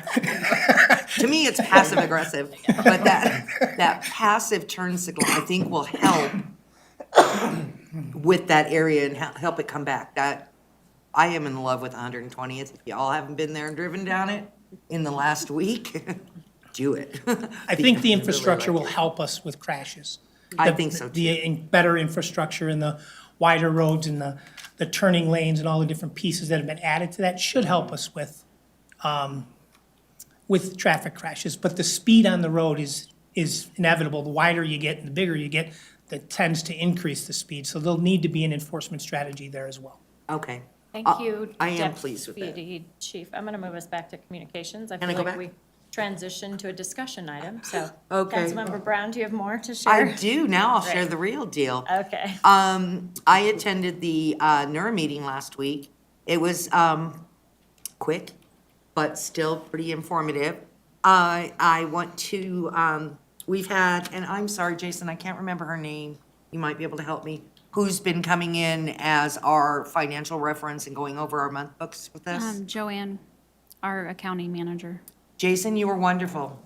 She is wonderful. There's not a beat that's been skipped. If we have a question, she will pause, she will look it up. So I think you're fine not to be there. I love you, but she's really good, and I like being, I like to let you know that a staff member was really helpful, and I do appreciate it. Basically, Allison gave us an update on how the search is going for the consultant and how we're now going to integrate the city's consultant up at Safeway. We're going to integrate it as one role, which makes me very pleased because I don't think that the owners of those properties should have to talk to two separate consultants. So I'm very happy about that. We talked a bit about Washington East and all the improvements that have been done there. Again, if you ever go up to Washington East, where Walgreens is, the parking lot has been completely repaved, and there are parking spots in it, which is awesome because that was a huge problem for us. They just park their car in the middle of the street and go where they needed to go. We have more stop signs than we had before. I'm pretty pleased, and I really think that the owner has a new property management person, and I think having a new property management person, that's where we started seeing the changes, And I think that's all for the positive, and we should see some facade changes and really some upkeep on that area. So I am incredibly proud. We talked a little bit about the area over there by the European Market where Cakes by Karen is, because we had just previously talked about it here at council. So we talked about it, and there is some movement that you'll start to see, I think, by the end of the year. My last comment is a request from Nura Heather. Nura would like to be invited to study sessions rather than regular council meetings. And the reason being is that we don't have enough places for everybody who represents Nura to be able to speak and give enough time. They feel very rushed coming into the council meeting. Most of the members are sitting in the back while Allison would do her presentation. They want to be more informed. They want to feel like there's a collaborative arrangement between the city, and they're not feeling that right now. So I really would like to see, that was kind of eye-opening for me because I have to put both hats on because it's an outside board. I totally agree with them 100%. We should be giving them 100% of our attention during a study session so that they get a better opportunity to tell the other folks that aren't on the board where we're going, what we're doing, what we're already tackling. We had no BUA or big grants this month. And I'm sorry, I just got a rib put back in place yesterday. Friday. No big, no BUA. We did not start our budget process, but we will be at our next meeting. I'm done. Okay. Councilmember Jaramillo. Thank you, Madam Mayor. On Thursday, the 21st, I attended the Ward 2 meeting. And I want to thank Councilmembers Brown, Walker, and Long for being there, support, and speaking to our constituents about what's happening on 112th, 120th, and Safeway. So thank you for being there. I appreciate the support. Then also, on the 23rd, I attended the Friends of the Front Range Wildlife Refuge's Harvest Moon Dinner as a VIP. I'm as an elected official, but also as a muralist. I'm painting a series of murals at the Rocky Mountain Arsenal Wildlife Refuge. So it's a great collaboration and great to be in nature and making art, making everybody happy. So that's basically it. Oh no, how could I forget? Adams County's 21st Annual Festival Latino. If you haven't had an invitation yet, this is your formal invitation to attend. It's going to be this Sunday, October 1st at 11 a.m. It's at the Riverdale Regional Park, or as we know it as, is Adams County Fairgrounds for most of us who've been here for a while. So there'll be music, car show, tons of food, family activities, and much more. And here's all the invitation Oh, to good. everybody. I was hoping you were going to Oh, have. you got one? Okay. Oh, Here, I got some more. thank you, Yeah. thank you. Well, and that's all I have for now. Thank you. Thank you. Councilmember Goff. Thank you, Mayor. So I just wanted to point out a couple of things. On September 14th, I participated in a self-defense training that was taught by our very own Mayor Pro Tem Lukman Haramasa. And it was held at the Justice Center, and we had a heavy rain that night and did notice some leaking there as well. So totally feel this weather we've had this year has just been horrendous. I don't know, 50 or 100 or whatever, I don't know, but it's been really bad this year. And then on September 16th, many of the people you see here, I saw at the Pirate Fest working. We worked the table for the North Glen Humanities Foundation. And I think it was a lot of fun. I saw a lot of families, people of all ages. It was, I think, quite successful, despite being soggy, the ground being soggy. And then September 19th, I went as a participant for the Mingle with the Mayor because I was curious to see how Carl's Farm was doing these days, and lots of construction going on there. 120th, as you said, is looking really good now. And then on September 21st, which is last Thursday, a DICE officers meeting. We're planning for our full meeting next week. We've had several members leave for a variety of different reasons. The 3-year term is up, and some people have just got more things to do and physically moving or moving on, retiring in one case. So if any of you out there, anybody, if you're interested in being a member of the Diversity, Inclusivity, and Social Equity Board, we are a wonderful group of people, I have to say. Great to work with. We do lots of fun things, and we would love to hear from you. So you can look on the city website. Just look up the Diversity, Inclusivity, Social Equity, and you'll find links to applications. Is it working? Well, right now we have openings in each ward, and I think there's actually 2 in Ward 3. So just check it out. And that's it. Okay, thank you. Councilmember Long. Thank you. On last Tuesday, the 5th, I attended the Planning Commission meeting. We have some things that'll be coming at us as a council, talking about overlay districts, mixed-use overlay districts, and some zoning that will be being considered for future developments, largely multi-family developments, high-rises. So without putting a pale to it, I want to be objective, but this will be a real conversation for people to be aware of. Upcoming, I did attend the Ward 2 meeting. It was very interesting, and I'll leave it at that. The Pirate Fest was fantastic, and I want to give kudos to a personal friend of mine, Jenny Murphy, for her outstanding job as she's done through the years manifesting this event. Sorry that we couldn't have the boat race, but other than that, I think that Jenny's done a wonderful job. And with my other people on the dais, I see these extracurricular comments, which I tend not to participate in, but tonight I feel moved to just share this with you.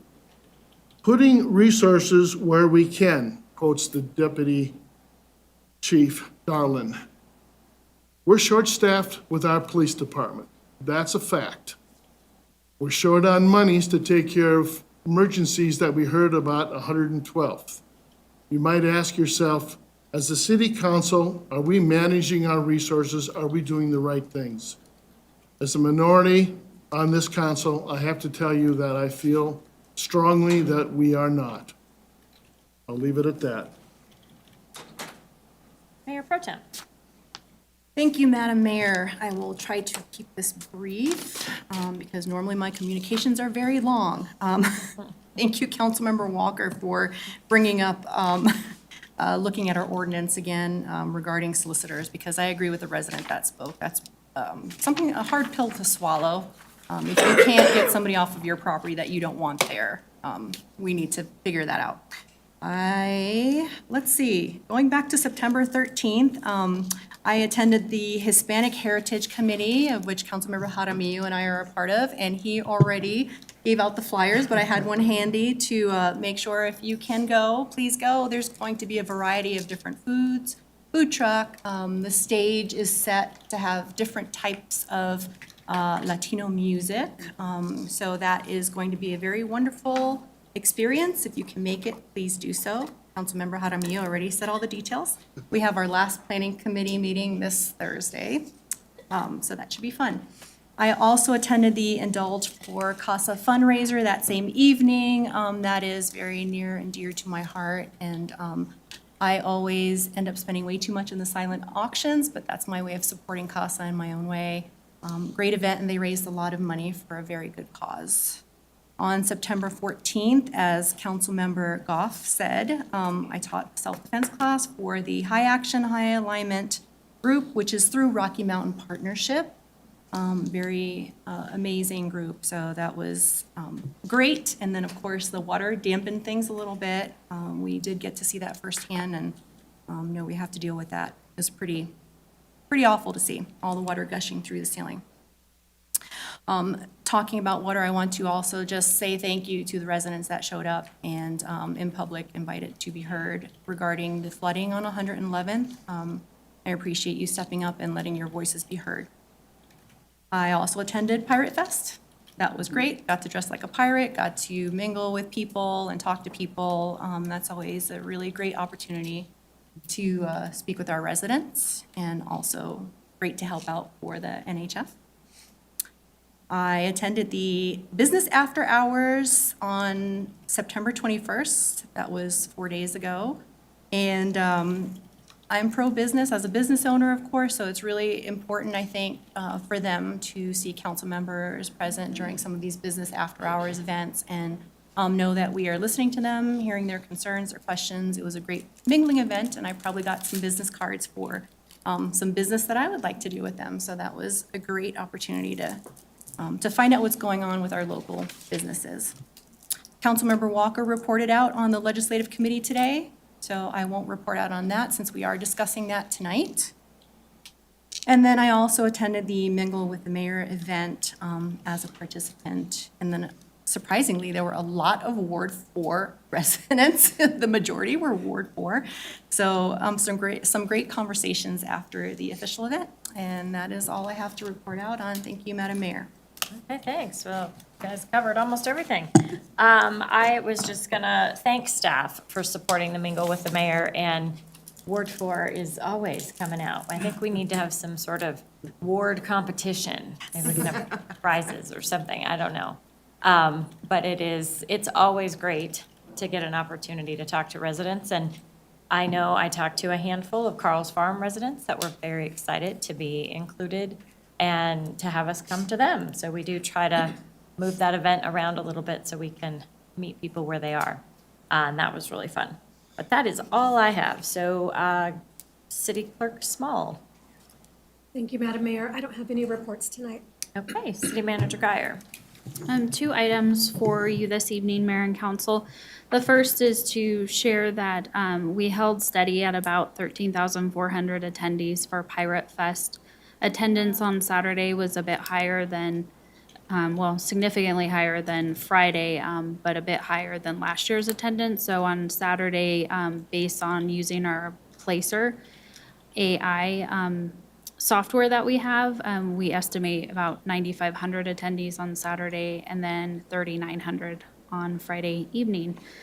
So those are really good numbers that I thought I'd share. The other thing, going back to some conversation that council's had this evening about traffic enforcement, I wanted to let council know on September 7th, I restarted monthly traffic meetings with the police department, engineering staff. And so those meetings are meant to be strategic in terms of information sharing, and the individuals included in those meetings are Deputy Chief, Commander Peter Rice, the 2 traffic officers, Austin Prince, Calvin Hawk, including Sergeant Shube, as well as Kent Kisselman, our Public Works Director, Daniel Martinez, Senior Engineer, along with Jason Loveland, our Interim Deputy City Manager, and myself. So at those meetings, again, the purpose is to be strategic. We look at our enforcement numbers. We also look at high accident crash areas, as well as complaints we've received in terms of school zone enforcement, as well as the work being done around the No Need for Speed program. So those meetings will be taking place on a monthly basis, and I will stay involved in those meetings until they're at a point that I feel comfortable in removing myself and having those meetings move forward without my involvement. So just wanted to let you know that piece, and those are the updates I have for you this evening.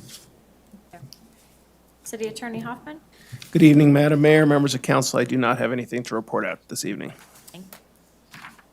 All right, moving to the consent agenda. Is there a motion to approve? Motion to approve. Second. Please open the vote. The vote is open. Councilmember Burns, how do you vote? Yes. Thank you. One month. I'll be singing tonight.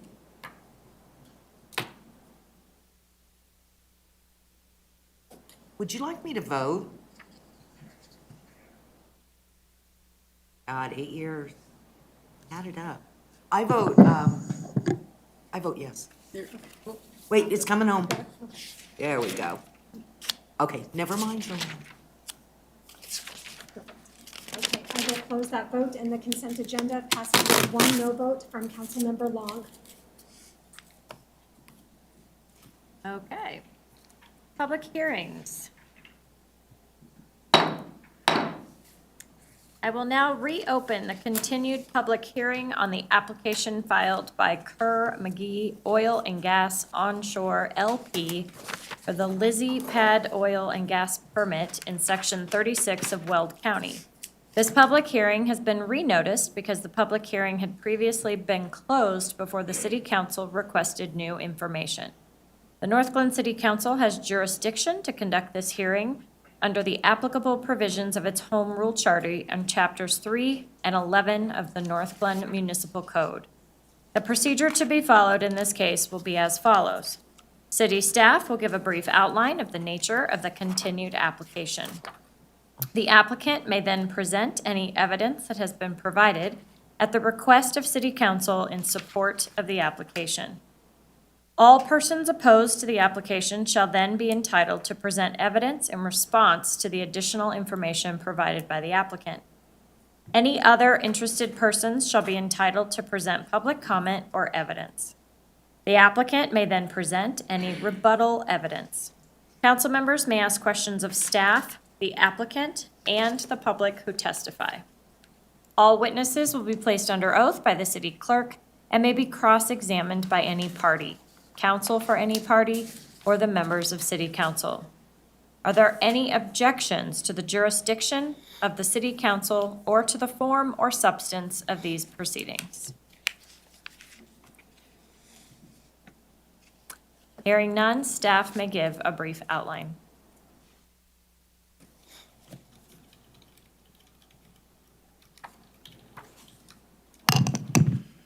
Good evening, Mayor and Council. Brooks Svoboda, Director of Planning and Development.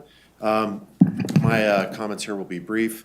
I just want to point out that in the last meeting, City Council requested 3 additional items: information regarding severance tax, long-term monitoring and post-capping of the well, and general environmental monitoring impacts. So the applicant has prepared a presentation that will walk through and speak to those items. Based on the information provided by the applicant, staff has reviewed the additional information with our consultant, Dresden from CGRS. Our recommendation has not changed based on the new information that they'll be providing for you tonight. Also, if the City Council should consider approval, I do want to point out that there is an additional application that goes before the Colorado Energy and Carbon Management Commission. That hearing is tentatively scheduled for September 27th, Wednesday. And that if that commission significantly alters the application, we would bring that information back to you. And with that, I'll open up to any questions you may have.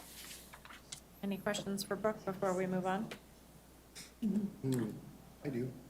Councilmember Jaramillo? Why didn't we set up this meeting until after the meeting on Wednesday? This meeting needs to go before that meeting. Oh, that's how, okay. All right. Well, Councilmember Goff? I do have a couple of questions. I don't know if it's now to ask it or in the presentation. So, well, the one question I had was about the, what was that? I had written it down. I was curious, who does the baseline and the other kinds of sampling of the wells? Is that the company themselves, or is there like a state agency, or, you know? Justin, do you know the answer to that? Good evening. The baseline sampling that is under the ECMC rules can either be done by the operator or a third party. And then I believe in the North Glen City Code, there is additional sampling that has to be conducted by an agreed upon party. Okay, all right. That answers. And then the other thing I had about that is, if it's, you know, you had explanation in there about residents, about trying to get permission from residents to do this sampling of the wells. What happens if you can't get permission from them to test? I mean, is it a possibility you wouldn't get enough information? I'm not sure in that specific instance. As a consultant, I've never had trouble contacting the landowner and speaking to them about getting their water tested or something like that. Okay, well, I mean, that's good to know. All right. And then the other question I had, I know the state is developing, I don't know, a study, I guess, on cumulative impacts of whatever projects or operations. And I was just wondering if the air monitoring data that was given in the presentation that we'll be seeing, I guess, in a little bit, does it show cumulative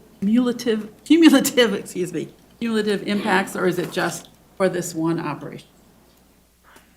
I'm going to let the operator go through their presentation. Okay, And then all if right, you I'll still say have that- questions about that after, let me know. I'll save that and the other question then. Okay. Thank you. I just have a really quick question, procedural-wise. She's not been sworn in yet? I think we're on staff So we're providing a summary. Yes. Okay. So, yeah, we're not there yet. Oh, Yeah. cool. So I'll Thank you. I'll save that question for when we get there then. That's it for me, thank you. Any other questions for staff before we move forward? Okay, so now, everyone providing testimony on the application will be placed under oath.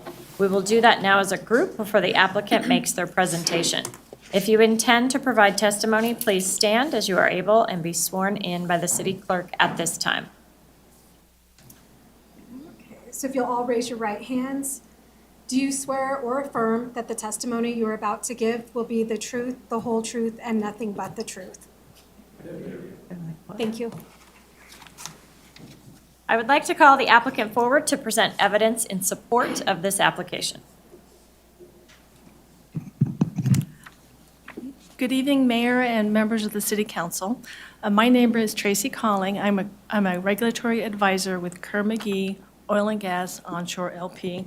Thank you for being here tonight. We know this evening we are providing additional information as requested from our hearing on the 28th. As you know, there are many steps in the oil and gas process of development in Colorado. The process for permitting was significantly enhanced during 2019, during the Senate Bill 181, and operators must demonstrate now how they can operate safely and protectively of the environment and communities where we work. Clearly, the local government plays a very important role in this process. It is the first step that we go through, the process of the permit for the local government. North Glen has an extensive permitting process, easily one of the most robust in all of Colorado. These rules regulate surface, related items and land use related items. Over the last year and a half, we have worked extensively with your city staff and CGRS, your consultant, to develop a plan that meets the city's best management plan documents and regulations and review criteria. Your staff and the Planning Commission have reviewed our application and assessed it complete with the North Glen Code. Today, we are providing additional information to assist in the review and determination. Several of the items that we will discuss here today are regulated extensively by the Colorado Energy and Carbon Management Commission, or ECMC, and not by local governments. That's because they have the expertise in those particular areas. We want to share with you these details and hopefully provide insight of some of these rules and assure you that the development of the Lizzie project will not result in adverse effects to your community or adjacent properties. The topics we will address here today are listed, and I think we have a presentation, if you could bring that up to the first slide. Thank you.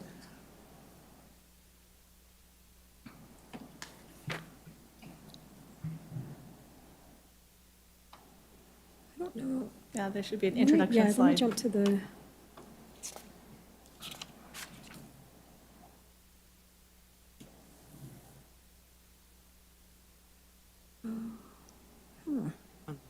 It looks like it's missing the first slide. Can you go up a little higher? I don't know what that black is. Is there something before that? There is not.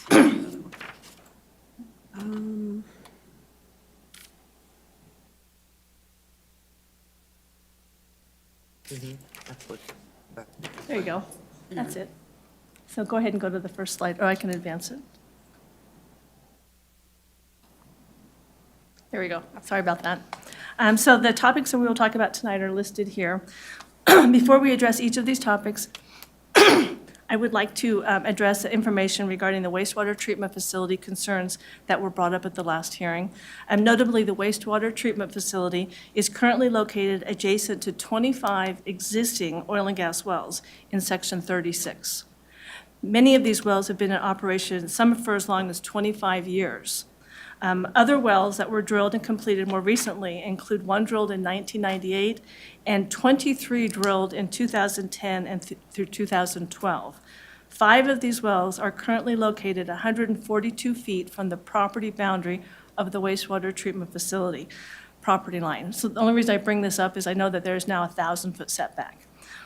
These wells have coexisted for years with no major incidents or impact to the surrounding area or the wastewater treatment facility. And as a reminder, as part of this development, Kerr-McGee will be plugging all 25 of those wells and retiring those wells, so those will go away. And there was also a concern raised about the wastewater treatment facility holding pond, which is known as Bull Reservoir. This is a freshwater pond that is where the water goes after it's treated. And there was concerns about it being contaminated by spills. What I didn't mention at the last hearing is that that pond has a dam, and that dam is 37 feet above the Lizzie elevation, above the pad. So it's elevated quite a bit. And then the Lizzie pad sits on property that we own that's east of the pond, and it all slopes to the east. So a spill just could not reach the reservoir. Not to mention, part of the facility design that we are required to construct an area of containment that is 150% the size or volume of the largest vessel on location. And the reason for that is obvious. All of these features are there to protect the wastewater treatment facility. In the offhand chance of an event, KMOG has emergency systems in place to immediately alert the city and the wastewater treatment facility operator, so any discharge can be immediately stopped to protect downstream waters. If needed, KMOG's contractors we contract with nationwide emergency response contractors that are certified and experienced with all types of cleanup. Just wanted to get that out there. We are confident that we can be protective of the city's wastewater treatment facility. Now I would like to introduce Cody Carpenter. He is our well servicing engineer, and he is going to talk through the first topic, retiring of old wells or plugging in abandoned wells once they have reached the end of their life cycle. Thank you. Thank you.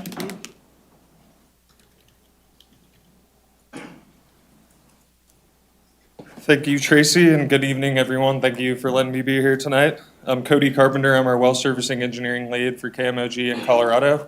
hopefully after I'm done speaking tonight, you'll have more clear understanding of our plug and abandonment process, or P&A process, as well as the robust and rigorous evaluation process that KMOG has in place, as well as the ECMC. And I also do want to point out that although I'm up here representing KMOG for the hearing, I happen to live 1 mile south of this development, so I'm a member of the local community, albeit Thornton, but I do live there with my wife and 2-year-old daughter, very close to the development, so should have direct impact. Do I have the pointer? Okay. Okay, so just to get started here, Chris Honus at the last hearing went over some basic wellbore construction and design. Before going into the P&A process, I just wanted to touch on a few things with the well itself, just so everybody has a general understanding from the initial drilling of the well. Over to the right, you can see a well, and you can see the associated aquifers, the other geologic formations, and the producing zone at the bottom. After the well is drilled, steel pipe is installed in the well and is cemented in place. Across the aquifers, this process is repeated. So we have cement, steel pipe, cement, and more steel pipe. That's to protect the aquifers and provide multiple barriers between them and the oil and gas in the well. The steel pipe and cement is both designed specifically for oil and gas application to ensure the long life of the well. The casing and cement are both verified that they're in place at this time with a pressure test as well as pipe evaluation tools and cement evaluation tools as necessary, and I can go into more detail if needed on those if there's further questions. Once these steps have been completed and verified on the initial drill, we have created a safe path for oil and gas to migrate from the producing zone to the surface. So going into our typical plug and abandonment operation, now that we have a basic understanding of well bore construction, we can dive into this process. Over the last several years, just like other parts of our business, we have seen large advancements in technology in our plug and abandonment process. Every well abandonment follows a very strict approval process that is heavily regulated by the ECMC, and each well is individually reviewed and a procedure designed specific for that well and its history. Since P&A typically takes place many years after the well is initially drilled, our first steps are to once again verify the pipe and the cement and the condition that they're in, so that we verify the pipe with pipe evaluation tools and the cement on the outside that it's still providing a good seal between the pipe and the formation. These evaluations are not only reviewed by KMOG, they're also reviewed by the engineer at the ECMC, and those discussions take place while we're have ongoing operations on the well. And any remediation efforts or any additional steps that are needed are approved at that time by the ECMC. Once we know that the well is in good and safe condition still, we are ready to start plugging the well. Similar to the initial well design, we use both mechanical and cement barriers to ensure that fluid and gas are contained where we want them. On the diagram on the right, the black rectangles represent mechanical plugs and the gray rectangles represent cement plugs. For the producing zone at the bottom, we start by placing a mechanical plug, which is a metal tool that is made out of cast iron with a rubber seal. It's placed in the wellbore and provides a seal from pipe wall to pipe wall inside the well. In addition to that mechanical barrier, we place cement on top of that metal tool to provide additional adequate isolation for the producing zone at the bottom and also extend the life of the plug. The plugs are tested to verify there is no fluid or gas movement up or down the well. This process of setting these mechanical and cement plugs is repeated multiple times throughout the well in strategic locations as we move up closer to surface. The cement that is used and placed in these wells is not only designed for oil and gas, but KMOG has their own proprietary cement blends that we use that are designed specifically for each formation and each depth in the well to ensure that no fluid or gas can migrate through the cement.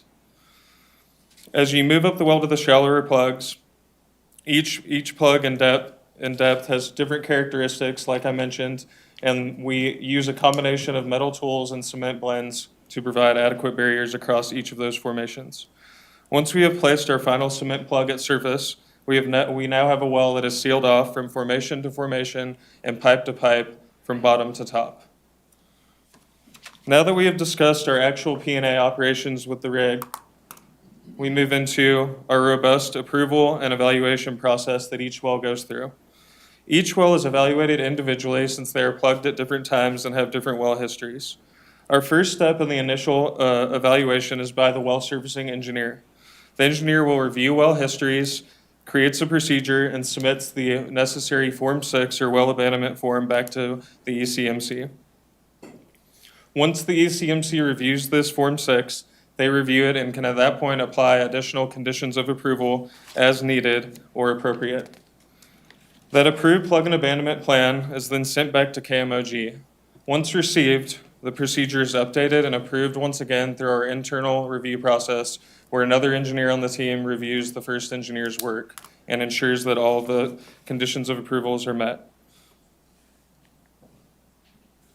After this is approved, the well would then go through our internal regulatory, environmental, and land teams to ensure all stipulations are met, notifications are met, and the Form 42 or Field Operations Notice is submitted and approved. Once those are complete, we can move the rig onto location and begin the P&A operations as previously discussed. During operations, there's constant communication with the ECMC on any changes to the original procedure and to verify all regulations are being met. Once the work with the rig is complete, the operations report and daily rig summaries recorded down to the minute are sent to the ECMC for review. The ECMC then reviews those final reports and sends back a final approval and that the P&A was done properly. After the P&A is approved, we can move to cut and cap operations as seen in the picture in the middle of the slide. The first step in this process is to verify there is cement at the top of the pipe, as well as no signs of fluid or gas. Once this is confirmed, the pipe is generally cut off 6 foot below ground and a steel plate is welded on top, along with a sign that has unique identifiers of the well. The soil around the well is also tested at this time to ensure that no oil or gas or byproducts are present in the soil. After cut and cap operations, additional soil vapor testing is done to confirm no stray gas further from the wellbore is present. Once this testing is complete, Once this testing is complete, the well site can be reclaimed to its original use as shown in the pictures. That completes our overall P&A process, from technology and plug and abandonment process improving to the increasing regulations from the ECMC. KMOG feels confident in the longevity of plugged and abandoned wells. Thank you. And now Eric Michelson will describe our groundwater monitoring. I don't know. Can we ask questions in between? Are you okay? Sure. Specifically for you, I'm guessing. Okay. Councilmember Homeo? Thank you, Madam Mayor. I noticed, based on your evidence here that you state, there's 12 times a year that there'll be inspections happening, and then for the first 5 years, then it goes 3 times after that for the next 5 years. Why is there a decline in the detection of or inspections happening? Is that specifically on the water monitoring? That's. Or Is that the groundwater monitoring? Is that, I believe it was the, It's on the next one. it might be the next slide, I'm sorry, Yeah. I'm getting ahead of myself. Okay. Yeah, it's groundwater monitoring. Is that what that's the next one? Yep. Okay. You're excited, just. Oh, no. Councilmember Long? Hello. Excuse me. I noticed the line drawn at 2,000 feet for aquifers. How do we know that the aquifers, that there aren't any deeper aquifers? You just know that by your testing and inspections?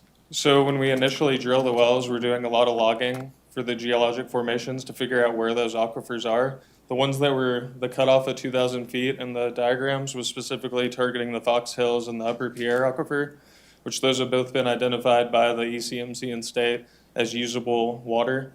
And so those are the ones we generally protect as far as just across the board. But there are times when we run into other zones that we see and we go ahead and run pipe deeper, or we put more cement across those zones to ensure that we have protected those as well. So, but that's ongoing, testing. You and say you stuff. drew an arbitrary line at 2,000, I'm thinking, well, he must have some basis for it. And that's a general line across the Okay. DJ Basin. Okay, thank you. Yep. Good. Thank you. Thank you.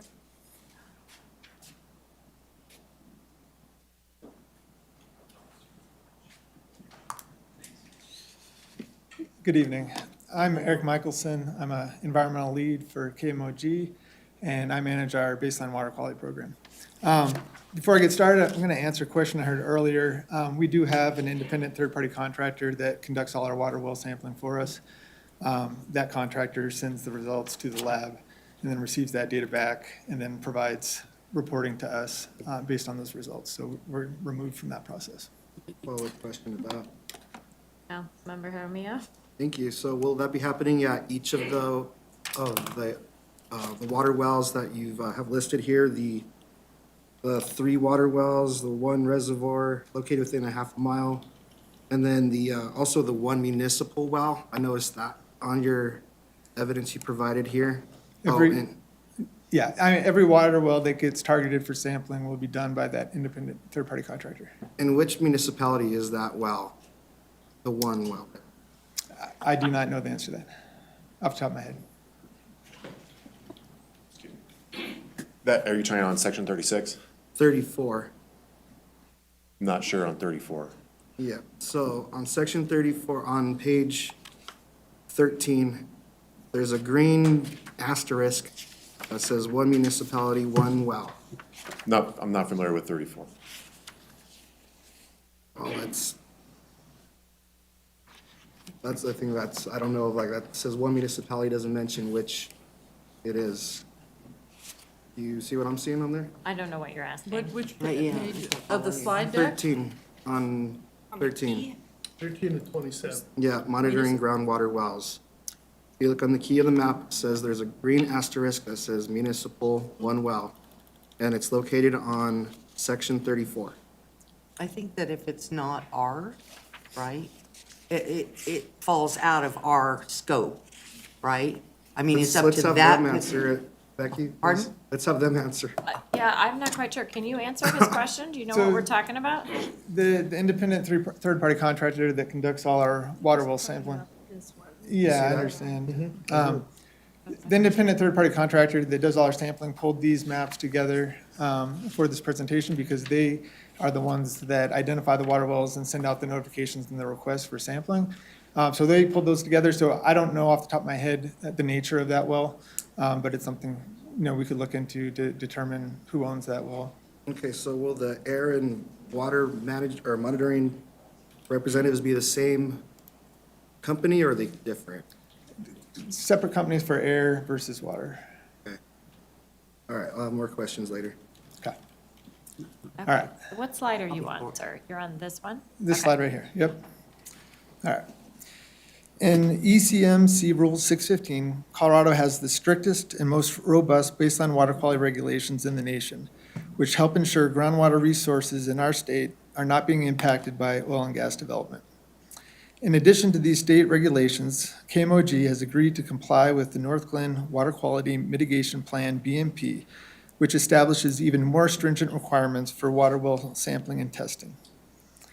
In the next couple of slides, I'll highlight some of these requirements and show how KMOG is committed to going above and beyond to monitor groundwater quality before, during, and after the life of our operations in the area. In this first slide, I highlight some of the specific requirements of the North Glen Water Quality Mitigation Plan. With regards to water well selection, under the mitigation plan, we will attempt to sample every water well located within a half mile of our well pad. If there isn't at least 1 upgradient and 2 downgradient water wells within a half mile, we will extend out up to 1 mile to include upgradient and downgradient wells. In comparison, ECMC Rule 615 only requires us to sample up to 4 water wells within a half mile of our pad. On the frequency of sampling, initial samples will be collected from the water wells within the 12 months prior to the start of drilling, and follow-up samples will be collected from each of those water wells every 5 years for the life of the oil and gas wells. A final round of sampling will be collected from the water wells 6 to 12 months after the final production well on the pad has been plugged in and banded. The mitigation plan also requires us to test for additional parameters that are beyond the requirements of Rule 615. Those additional parameters are listed for you here on the slide. The final bullet point on this slide highlights that this sampling is voluntary for the water well owners and requires their consent. So it is possible some of the selected water wells won't be sampled.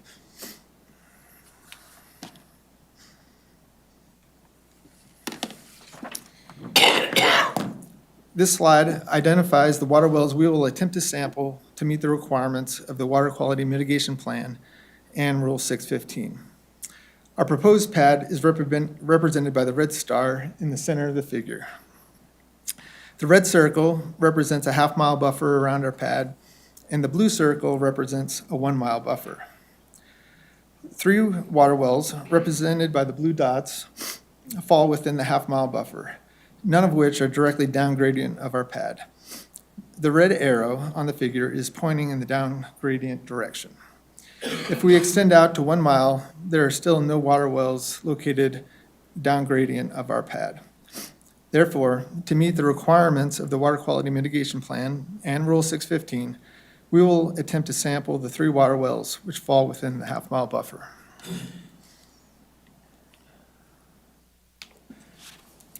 In addition to the sampling required in the Water Quality Mitigation Plan, for this pad, we will also attempt to collect initial sample from every consumptive use water well within 3/4 of a mile of both our well pad and the horizontal wellbore paths.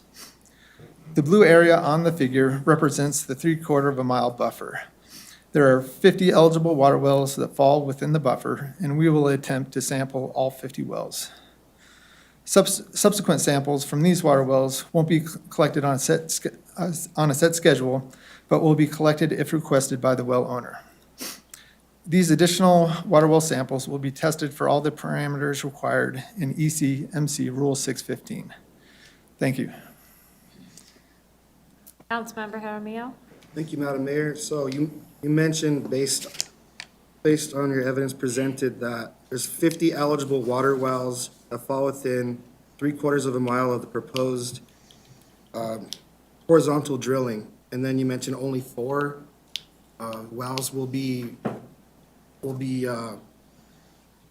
looked at. And what was that? How long was that? 4 wells every how long? Like how often will we collect Yeah. samples? So the first one will be prior to drilling. There'll be a second set of samples collected from those wells 6 to 12 months post-completion of the wells, so after the wells are completed and producing. And then beyond that, it's every 5 years for the life of the oil and gas wells. And then there'll be another set of samples collected 6 to 12 months after the last well on the pad is plugged and abandoned. So my other question is, why is there such a gap between the first year or so much testing being done, then there's not for another additional 5 years? Excuse me. The timing of the testing was set by the ECMC and in their Rule 615, and then the North Glen Water Mitigation Plan followed that timing for sampling. All right, and you talked about having permission to do testing on those wells. Do you have permission from the unknown municipality that has the well there? We haven't reached out to any of these water well owners yet. We will do so, once we have approval to move forward with the project. Typically, the third-party contractor will send out a sampling request letter to each well owner. And if, specifically for these 3 to 4 wells within a half mile, if they don't hear back after submitting that letter, they'll try to locate phone numbers and do direct calling to get a hold of them. If they can't find a phone number, they'll go and knock on doors to try to get a hold of those well owners and seek permission to collect samples. Okay, thank you. Councilmember Brown? I just have a question. Okay, I mean, on the slide on page 12, it says will attempt to sample all 3 water wells within 0.5 miles. What if you can? I mean, what does that will attempt mean to me? Yeah, and that's what I was just explaining. The third-party contractor will send a letter in the mail, a sample request letter. And then in that, they include a postcard, a prepaid posted card for the well owner to check, like, yes, I'm willing to have my well sampled, and they send that back. If our sampling contractor doesn't hear back from them, then they'll try to find a phone number to place a phone call, or even, go and knock on the door to try to get a hold of someone to request being able to collect that sample. That clicked as soon as you started Yeah. talking. And so there are circumstances where, like the ECMC rule is up to 4 water wells within a half mile. There are circumstances where there's either not 4 water wells present, or well owners don't consent to the sampling. And in that case, we have to submit a variance to the state, letting them know that we weren't able to collect up to 4 samples. That makes sense. Kent's not here tonight, right? Don't see him.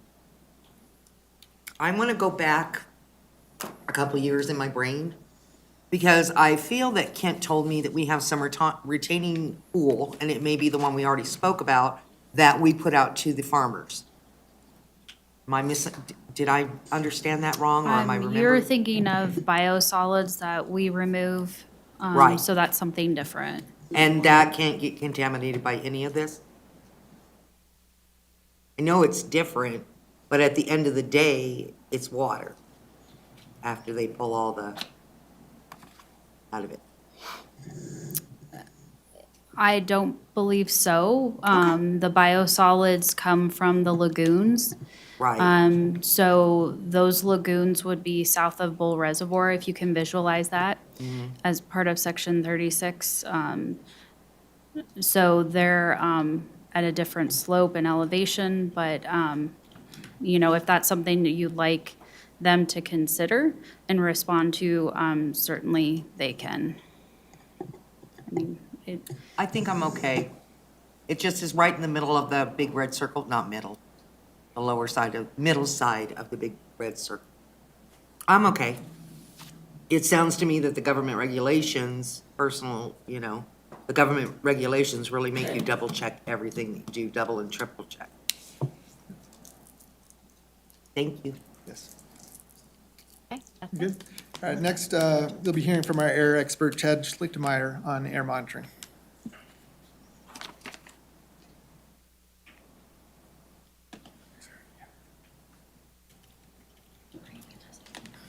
Because I've been looking forward and backwards, could you tell me what page we're starting on, please? We're on 14 now. We're on 14, thank you. Slide 14. This-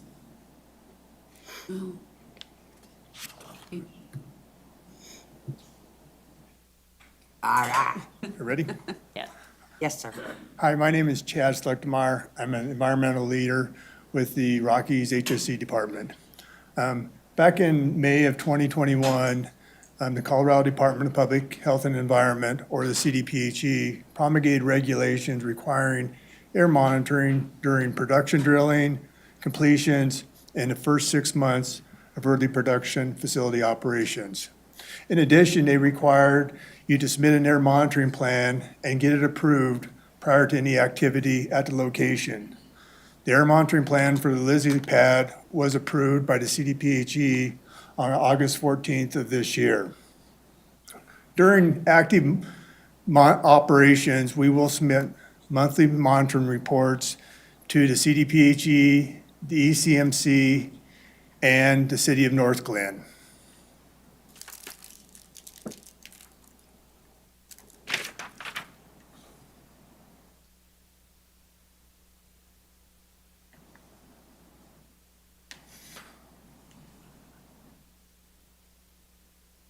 We have two main components of our air monitoring program. The first is continuous volatile organic, or VOC monitors. There are no state or federal ambient standards or health guidance values for VOCs, so what we use these monitors for is to show us an indication of a change in operations. The second part of our air monitoring program is continuous benzene monitoring using carbon sorbent tubes. As a little background, when EPA promulgated the maximum available control technology for petroleum refineries, they required them to implement monitoring using EPA-approved method 325. We took this method and incorporated it into our air monitoring program. A carbon sorbent tube is a 14-day monitoring device, and it's passive. So at the end of the 14 days, they come out and remove the sample and then put a new sample in. The sample is then sent to a lab and then analyzed using EPA certified methods. All of our air monitoring is done by a third-party consultant. We also have 3 investigation levels for our VOC analyzers, which are based on historical data, but are protective of public health. But they are an indication of a change in operation that may need to be investigated. All of our air monitoring alerts are coordinated through our Integrated Operations Center, or IOC, which is manned 24/7. So if we do happen to have an alert, the notification will be immediately sent to our IOC, and they will dispatch the correct personnel to the location to conduct the investigation. The figure on the right here is the tentative locations of the air monitors around the Lizzie pad. The green circles are the continuous VOC analyzers. They're also equipped with a carbon sorbent tube. And then the orange circles are the carbon sorbent tubes. The figure also shows the nearest RVU to the northeast up there, which is 2,176 feet from the pad. And as shown, the air monitoring will be done significantly closer to the pad.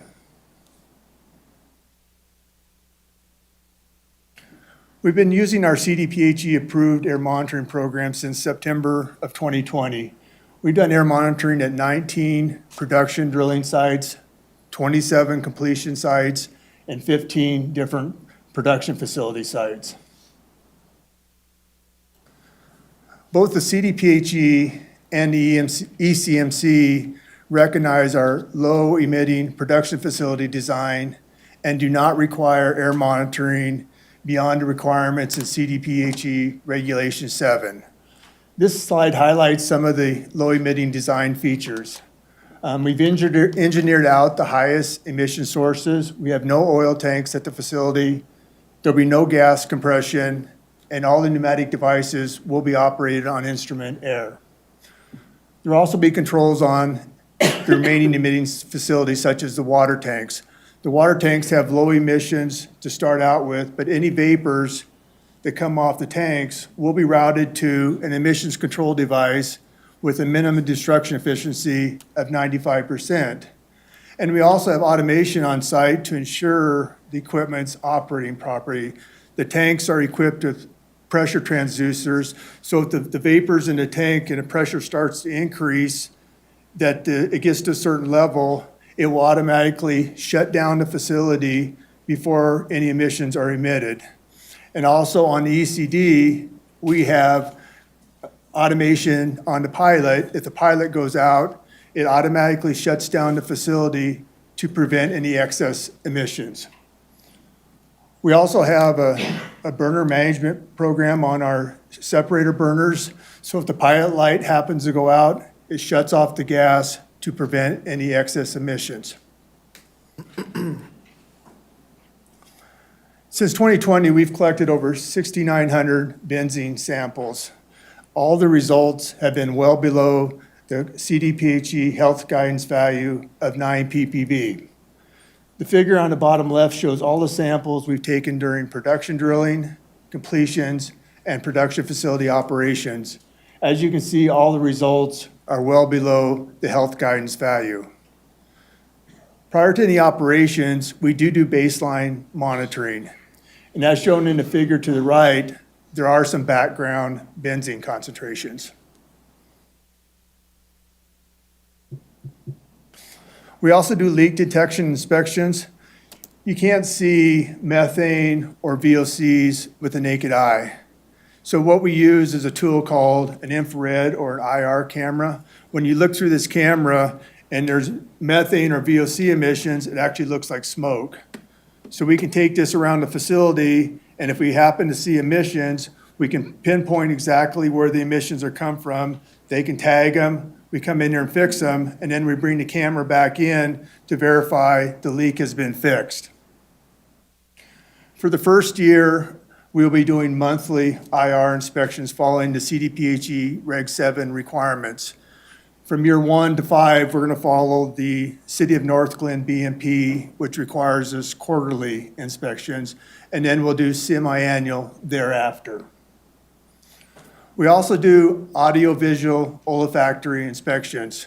Operators, inspectors, as they walk around, if they can smell, see, or hear anything, they note where the emissions are coming from. We send somebody out there to fix the leak, and then we bring in the IR camera to verify that the leak has been fixed. We'll start out for the first year doing weekly inspections, and then we'll transition to monthly inspections thereafter. I wanted, Mayor, sorry. Councilmember Jaramillo? Yes, I wanted to speak on slide 18, the air monitoring summary. And on there, you mentioned that you utilized 27 times benzene has risen above 1,000 ppbs and once over 2,000 ppbs from September 2020 to, I believe that's May 2023. Provide us an example of what ppb is as a measurement. Yeah, and let me clarify that's 2 ppb, not 2,000. Maybe it's a little hard to read on your I saw. deal. Okay, It's a period, not a Okay. comment. I apologize. Too many significant figures there, but sometimes there'll be, kind of maybe upset operations that could lead to, a little higher concentration. But one thing that we use is the VOC analyzers as an indication. If there's something going on at the facility, we'll get some indication on our VOC analyzers. Then we can go out and inspect and correct the situation if there is something going on. But and also atmospheric conditions sometimes, just like in the winter, if you have inversions and things like that, it can kind of depend on how layout of the topography. You can get higher concentrations in some typicals just during normal operations too. Great, I have another question. Why was benzene not mentioned in the water samples slides prior? Excuse me, she was talking, could you repeat that, please? I believe there's a gentleman who'd like to address it.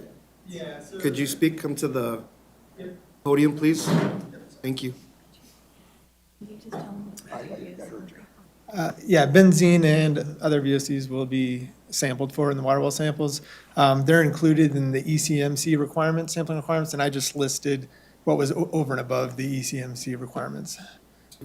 Why I'm concerned is you could measure the gas level, like when it's becomes a gas, and it could probably be a lot less than when it's in a liquid format, room temperature, known as a carcinogenic for humans.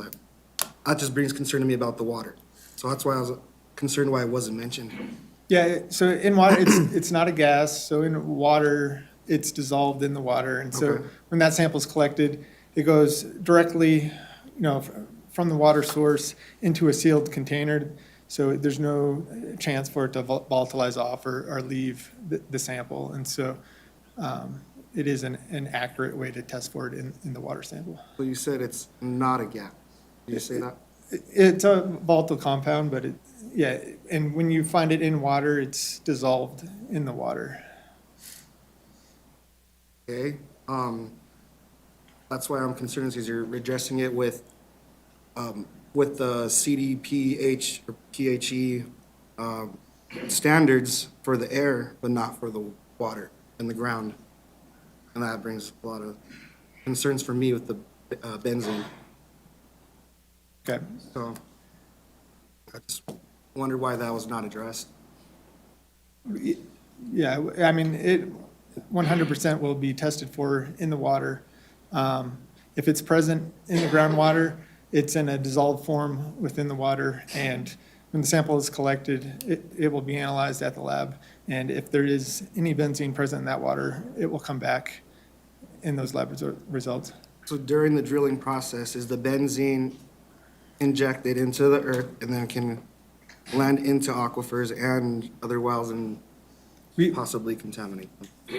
The benzene is present in the oil naturally. Okay. And that can lead to getting into the water. Okay. Thank you. Councilmember Goff? Okay, first of all, I thought that what I heard him say is that they didn't mention it because it's required by the state. So they do test it, but it wasn't mentioned separately. So, but I get your point. So my question has to do with the like health guidance values that we see here, and the baseline, I guess, requirements, and then the other ones, I guess, is that for like a average of all the other sites that you've monitored? I mean, I see two graphs here, and I'm just not sure exactly. Yeah, this would be, when I went over the 19 production drilling, the 27 completions, and the 15 production facilities. This would, the left one would be all the data during those operations. And then the figure on the right there would be the monitoring we do prior to any activities, which we call our baseline monitoring, to show that information. So when you are going to do the test, you'll be looking at this site, like in isolation, just this site. I guess what I'm trying to get at, back to my question way back when about the cumulative impact of, adding another source, possible source of, benzene and other pollutants, in addition to all the other ones that are already like in the state. One thing that I would consider all the data we have on the left there to be cumulative samples, because when we pull those samples at other locations, we don't just funnel it down, so it's just the emissions coming from our operations, if there's vehicle traffic, if there's other industry in the area and stuff like that. So those, in my mind, are cumulative effects. So you're seeing lots, 6,900 data points that are cumulative effect. And I guess another thing that we've done too, that one of the North Glen BMPs was to do an air minimization plan. And part of that was to do air modeling. And so we worked with the city of North Glen and came up with a modeling protocol. We agreed on a third-party contractor to do the modeling, and we did modeling for nitrogen dioxide, which commonly referred to NOx, and then we did carbon monoxide, and then we modeled benzene too. And it was kind of a two-step process when we did the modeling, that we first looked at our operations. Our drilling process is going to be all electric, so we did not include that there will be not any NOx emissions or CO emissions from our drilling, so that was not included in the modeling. But when we looked at our completion site and our production facility, they're different phases. The completions happens first, and then we have our production facility.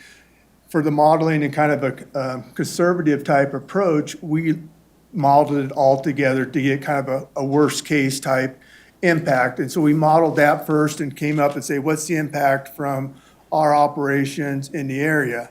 And then the second step of that was to go back and look monitoring in the area that's being done by CDPHE or other companies that come back and say, what is the background concentration in the area? In order to demonstrate compliance with the ambient standards, we took our modeling plus the background concentration to come up with, are we going to be in compliance? And the answer was yes for both of those pollutants. And so to answer your question, it was a cumulative effect and from the modeling standpoint too.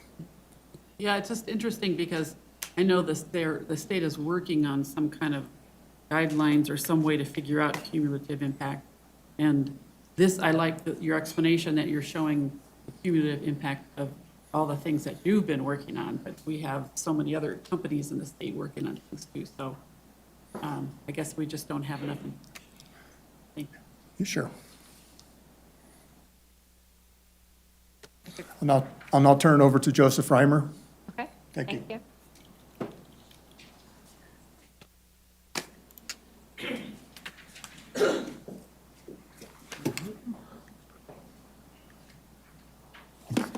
Hello, my name is Joseph Reamer. I am an environmental advisor in our HSE department with KMOG. During the last hearing, the council had a few questions about our hazardous material plan. I want to address this and make sure you have the information you have to make a decision. The hazardous material plan was included with our submittal, describes the process for the identification, management, and safe use of hazardous materials that may be used during our operations.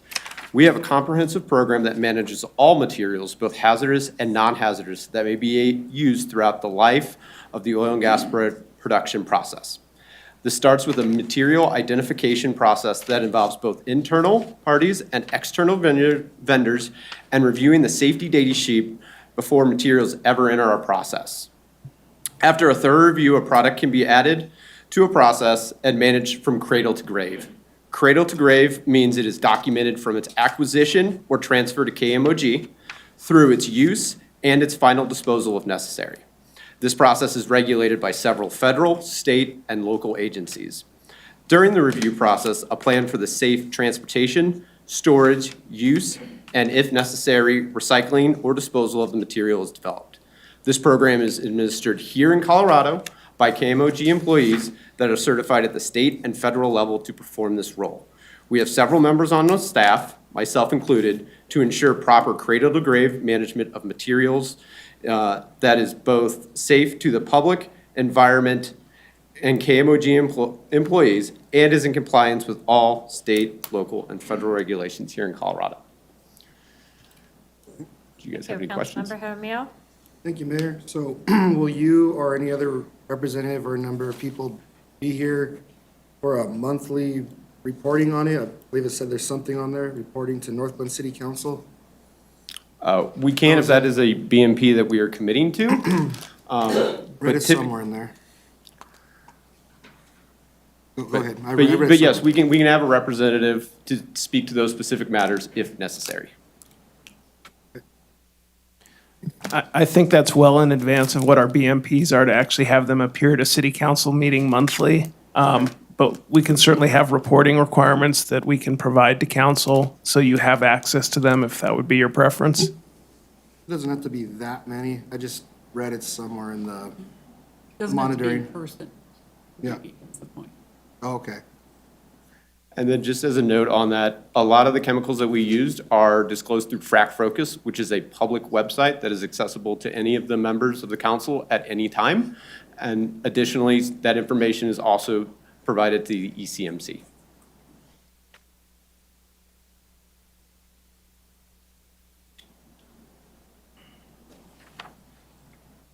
I'm good for now. Thank you. And now I will turn it over to Julie Eichenberg to explain our risk management plan.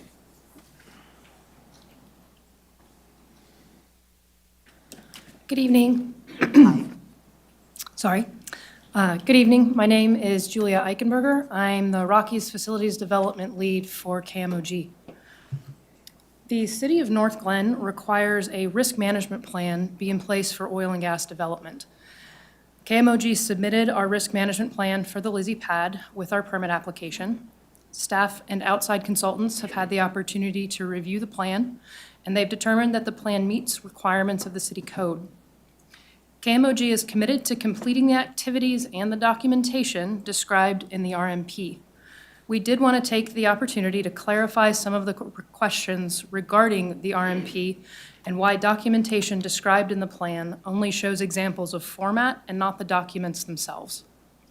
Specifically, we were asked in the last hearing about the Management of Change, or MOC program, the Process Hazard Analysis, or PHA, and the Pre-Startup Safety Review, or PSSR.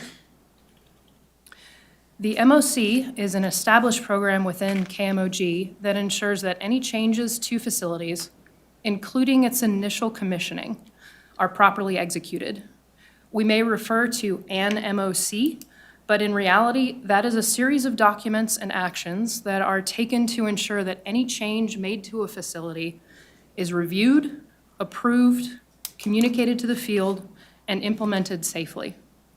The MOC program utilizes a digital tool to track changes, house documentation, and ensure that each MOC meets KMOG standards.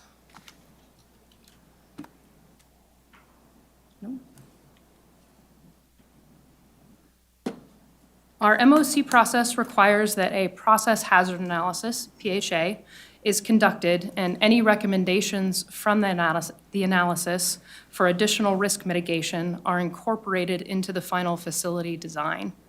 For new construction, KMOG conducts PHAs using the Hazard Analysis and Operability, or HAZOP methodology, which is an industry-standard risk assessment methodology.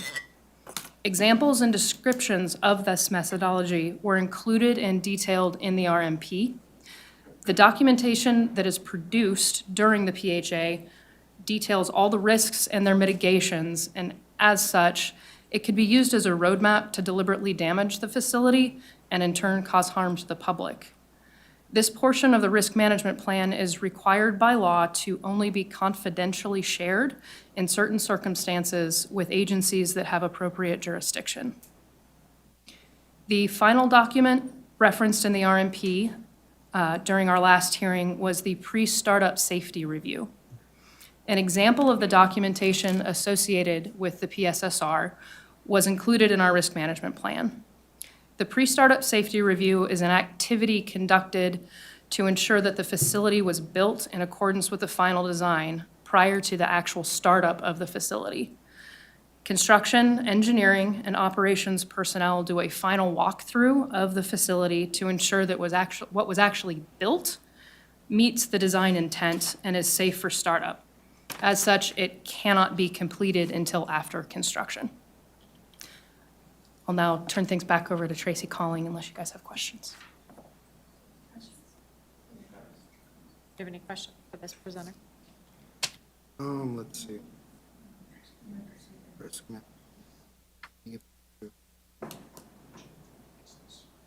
No, not yet. Okay.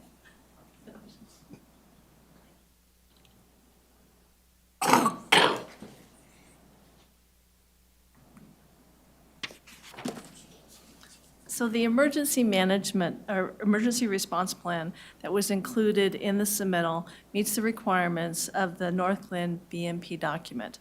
This is reviewed through the Northglenn permitting process and includes referral to the North Metro Fire Rescue Authority and was found to be complete.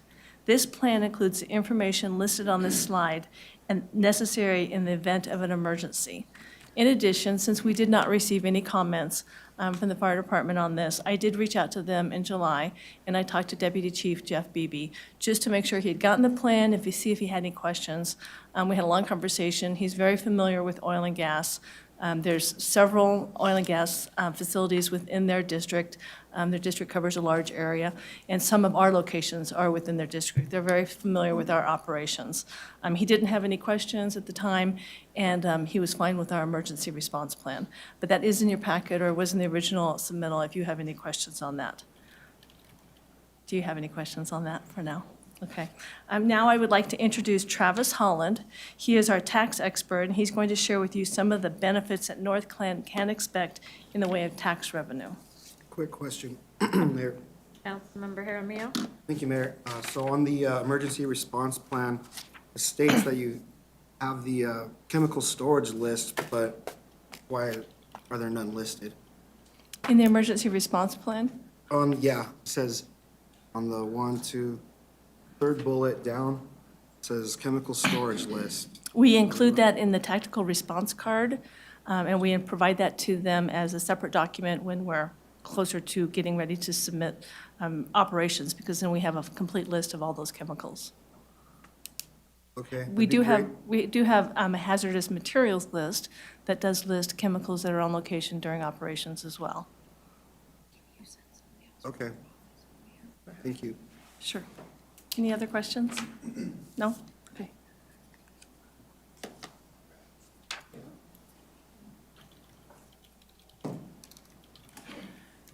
Sorry, I stood up prematurely. We're talking about taxes, and I get just a little bit excited. So, my name is Travis Holland. I'm a tax consultant. Kerr McGee is my client, one of my clients.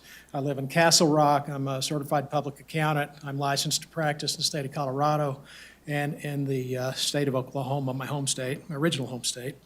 I'd like to spend a few minutes and talk through some of the tax benefits here, but I want to give just a little bit of background first.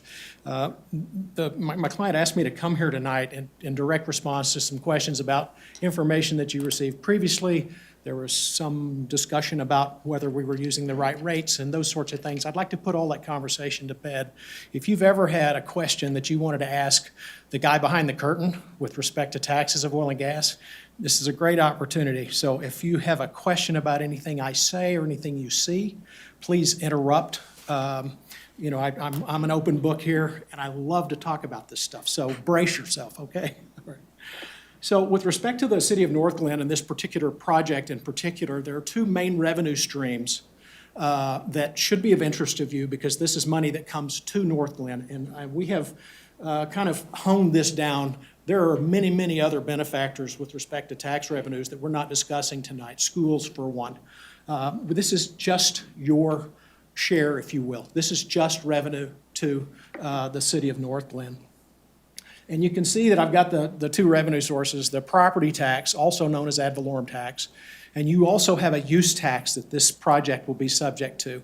With your permission, I'd like to talk about the use tax first, only because it's a little bit simpler, and maybe it'll kind of help to make the property tax conversation move a little more smoothly as well. So use tax is a little bit of a mystery tax to most people, but basically it's a mechanism that says to your citizenry or whatever, we really want you to shop locally, okay?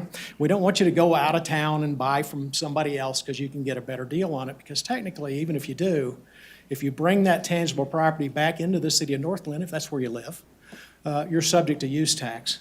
Our project will be subject to use tax because the personal items, the tangible personal property that is used to build the well and the facilities, this is like pipe and valves and separators and tanks and stuff you can see and some stuff you can't.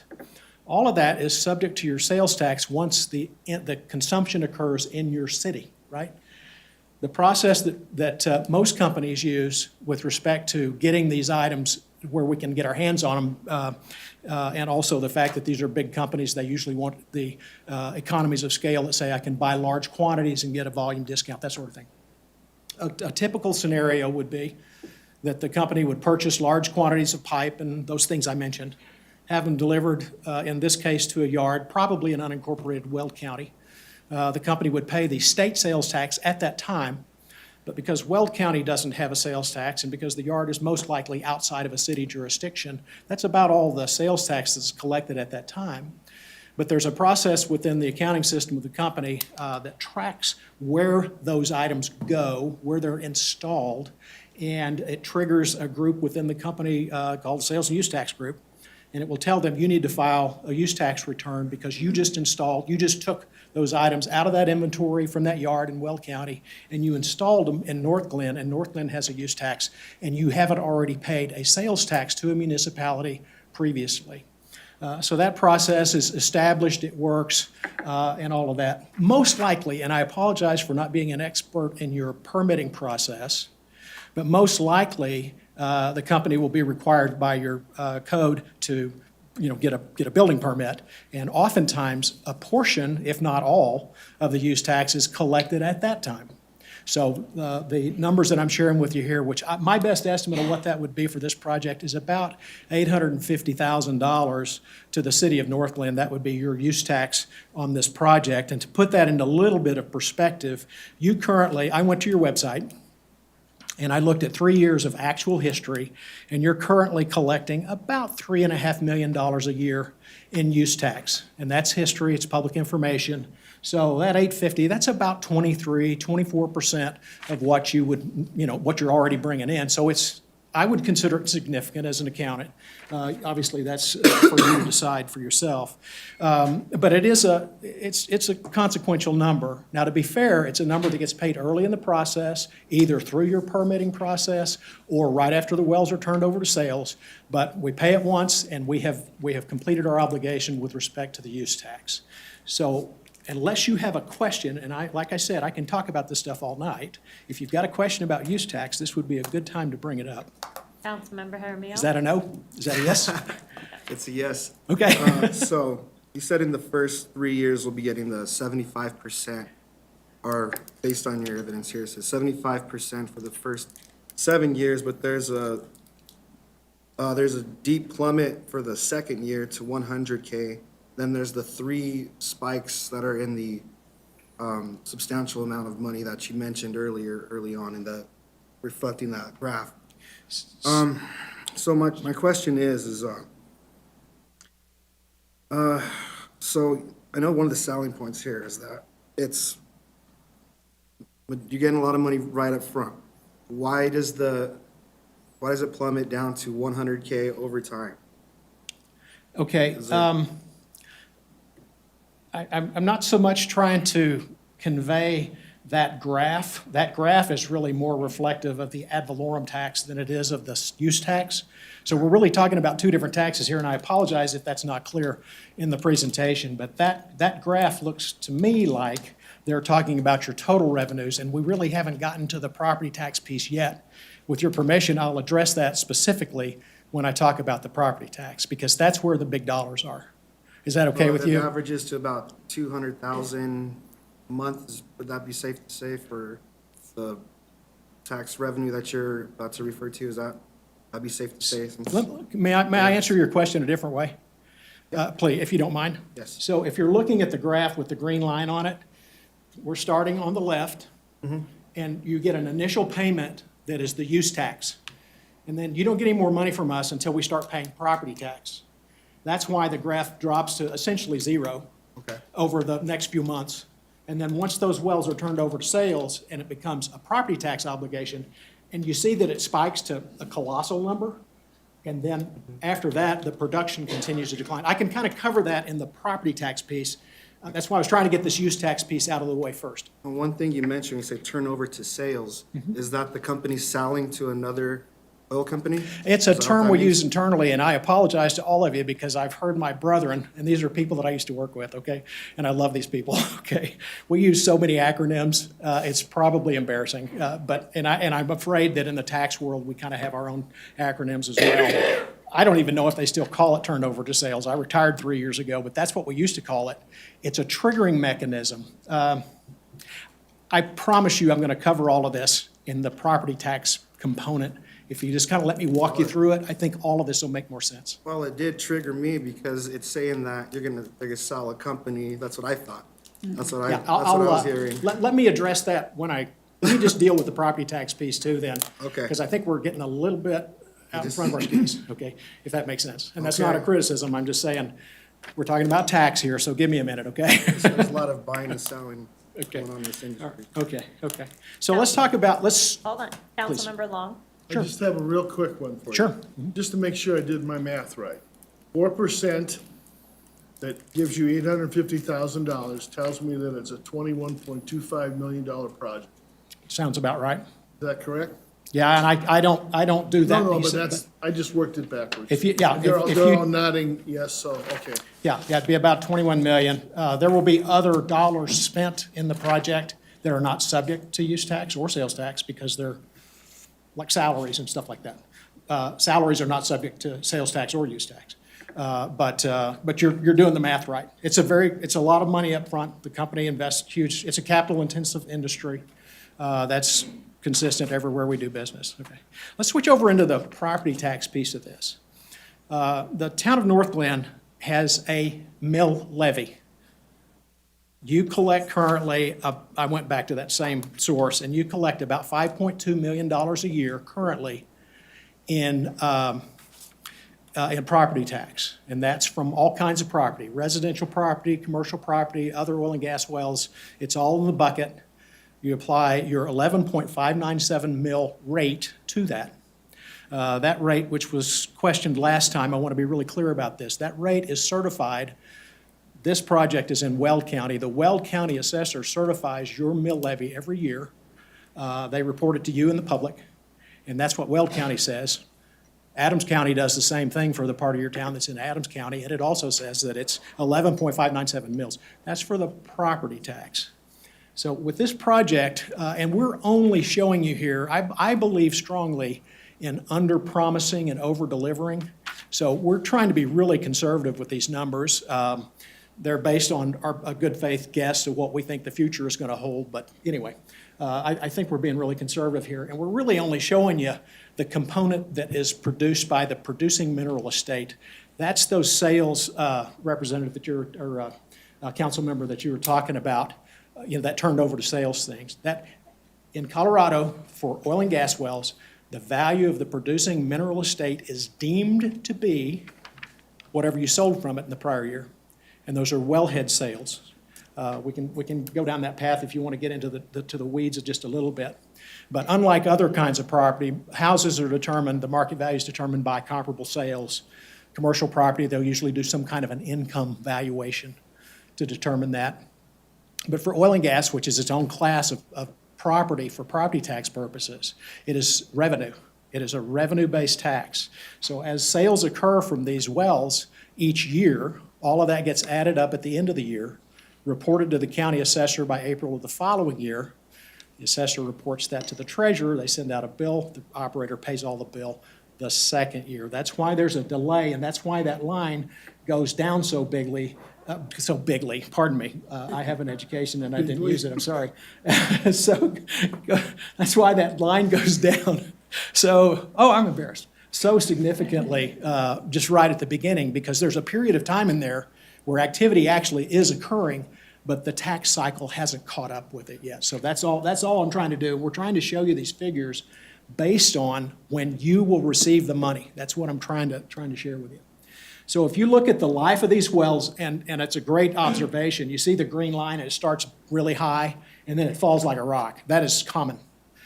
We call that, in the tax world, we call that curve a hyperbolic decline curve, and it's consistent with all wells. They produce a lot at the beginning, they fall in volumes fairly fast, but then they'll kind of level out. It's not very much, but it kind of levels out. My best estimate, having spent my career doing this, is that this will generate about $5.2 million for the city of North Glen over the life of the project. Because of that decline, about 75% of that, which is just under $4 million, will come in the first, I'll say, 7 years. I think it's 7 years is what we put on there.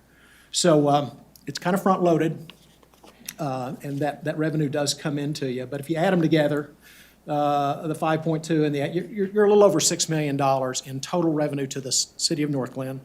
And that happens, most of it, very early in the life of the project. I mentioned that there's another tax that we didn't really get into. I probably am going to get in trouble for bringing this up, but I'm going to tell you anyway. The equipment that you see out on location is also subject to property tax. And that same 11.575 mil levy applies to that equipment too. Colorado uses a Blue Book approach to value the equipment. It's commercial property, so it's at the commercial property assessment rate. But it's, over the course of the life of this project, it's another $400,000 to you. So if I saw $400,000 on the sidewalk, I'd bend over and pick it up. That's just the way I think. That's really all I have with respect to the tax component as far as the revenues to you. There was a question about severance tax last time. If you would like for me to address that quickly, I can do that, I think, if you're interested. Yeah, go ahead. That was me. Okay, okay. I've done some study, but it's dated information, to be fair, and probably doesn't need to be shared necessarily. It's more of a curiosity than anything. I understand that our mineral severance tax in Colorado is 5%. I understand that after you take all the exemptions and deductions and all the things that our state legislators give and pass off to the petroleum industry, that it's south of 2% in the actual collections. Mm-hmm. Would you agree with that? Yes. Okay. In round numbers, I would agree with that. Okay. Okay. And it's on purpose. The one thing that is lost in this conversation, because it's really easy to criticize Colorado's severance tax. In fact, it's a sport for me. I'm really not a fan of the way the severance tax is calculated because it lacks transparency. There's a working group that was formed in 2021. I think it was House Bill 1395, and I'm serving on that working group for another client.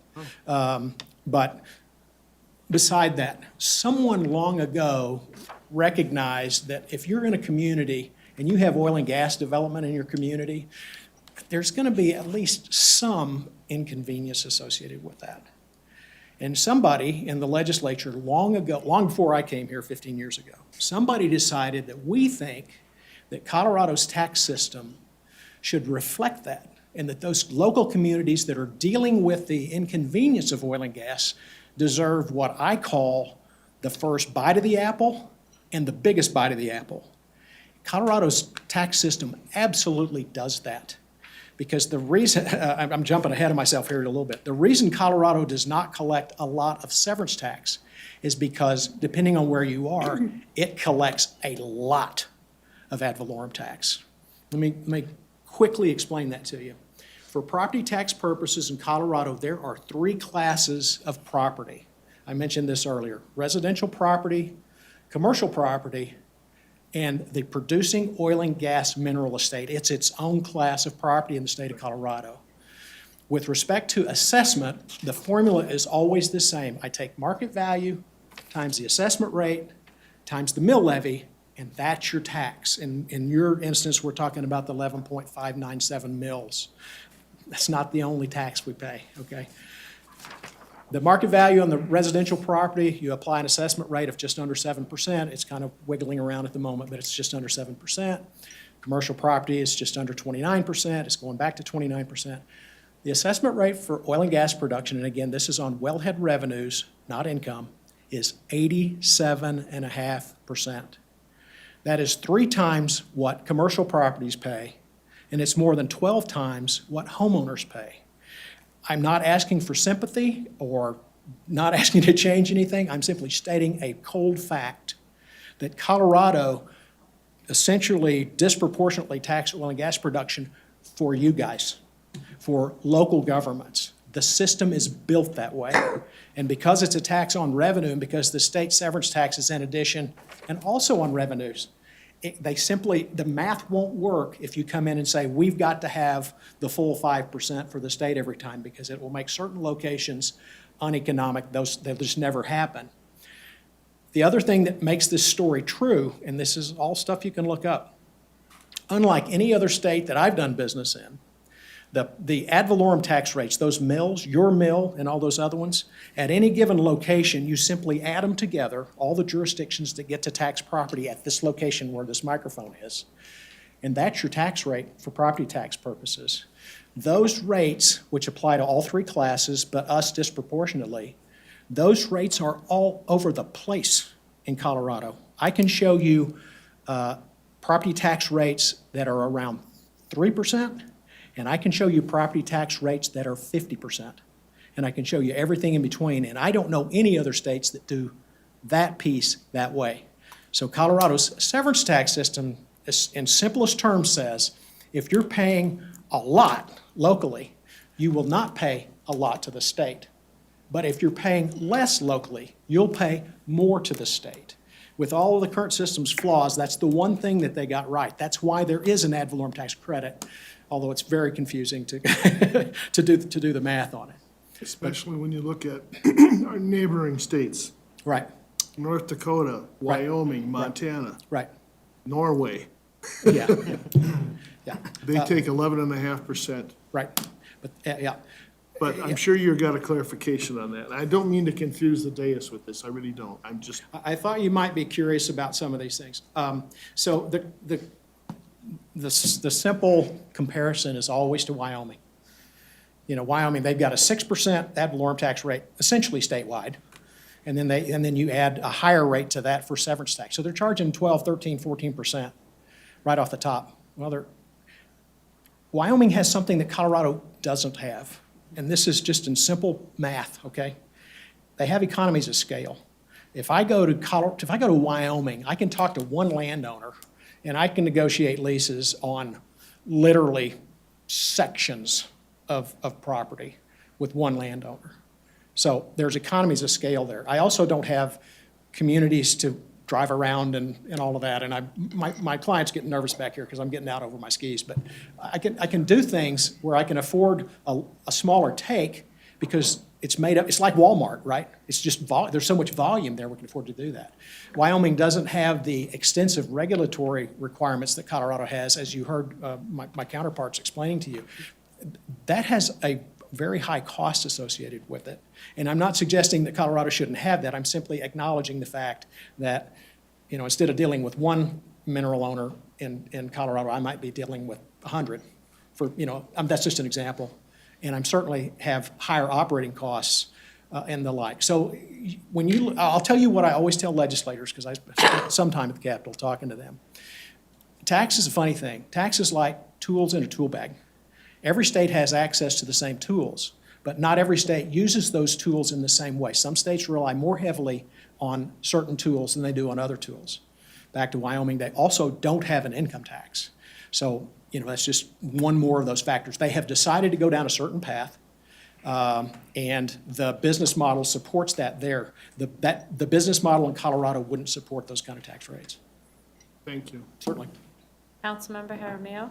Thank you, Madam Mayor. And based on your evidence presented here, what is your revenue projection for KMOG for the life of the well reflecting this graph?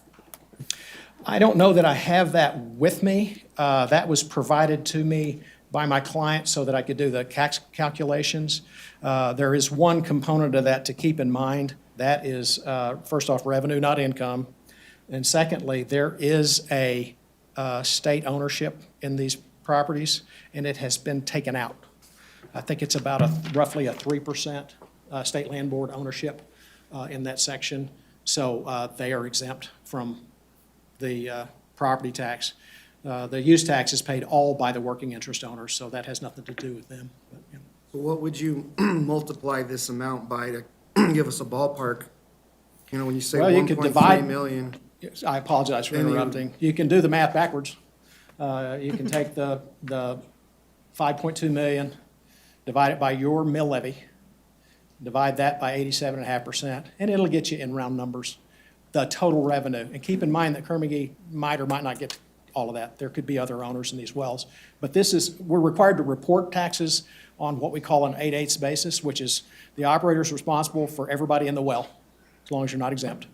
And that's what these numbers reflect. But you could do that math that way pretty quickly. And If you can provide us a projection of what we're receiving, how can we not receive a projection of what KMOG is, when I say the city? Well, it would be that, like I said, you can do the math. I don't know, I mean, that would be up to my client whether they can divulge, that kind of proprietary information, but it's pretty easy to look behind the curtain and see how that's calculated. And keep in mind, too, that this is revenue that occurs over roughly a 30-year period of time. So, not that may or may not matter to you, but it's not a straight line. It's gonna follow that little green line on the slide. One last one for me. Okay. Just for clarification of this graph you have on the right. We in Northglenn are making this decision. Obviously, the state has to do its follow-through. But as I look at this, we have other special districts that are gonna be receiving revenues from this activity, correct? So our decision-making really has an effect on all our sister special districts, correct? Is that a fair statement to That's make? absolutely a correct statement. Okay. Yeah, but, and the property tax, and again, we have isolated this presentation tonight, just tell it what's in it for you. The school district, and I don't have my glasses on, I can't see it, so whatever that school district is at that location, they're actually the big winner because they have the highest mill levy, higher than yours anyway. Weld County gets money out of this. I believe, if I remember correctly, and this is just from memory, the total property tax component of this is around $32 million, somewhere in that ballpark. If you add up your share, them all North Glen, the up. school district, all of those. The fire district collects quite a bit off of this as well. Okay, thank you for that response. You bet. All good? Thanks, yeah, I think we Thank you gotta for your attention. I appreciate it. move ahead. Thank you. Thanks, Travis. You bet. That's the third time. He's tearing up the podium. I'll get you another one. Okay, sir. How we all doing? I'm going to just wrap up with a couple statements. I hope this additional information provides clarity to the many steps and the comprehensive rules of the ECMC requires for operational safety, downhole design requirements, and protection of air and water quality in your community and the surrounding communities. While these may not be directly tied to the requirements of your code, they should give you a better sense of the extensive design and care taken to safely operate in your city and in Colorado. This land is compatible in Section 36 because of the existing wells that have been there for years. And it is located in the most protected location in the city. It's 5.5 miles north of most of your city. In addition, the extensive nature of the North Glen permitting process and staff's vigorous review over these last 9 months have resulted in a plan that meets and in many cases exceeds the review criteria. Colorado is the most highly regulated oil and gas permitting and operational requirements in the country. We are proud to say that we are leaders in the state, and we are committed to operational safety in your community. I do want to just bring one other topic up. There was some confusion about the aquifer and the pipe and how that is tested when it goes to the water aquifer. Last time when we were here, Chris Honas spent a little bit of time describing how that casing is installed and how the pipe is installed, and I didn't know if you wanted him to go over that again, because I know there were some questions about that protection, and so I was going to offer that. And then after that, if you have any other questions. I don't need it. I don't need it. Okay, thank you very much.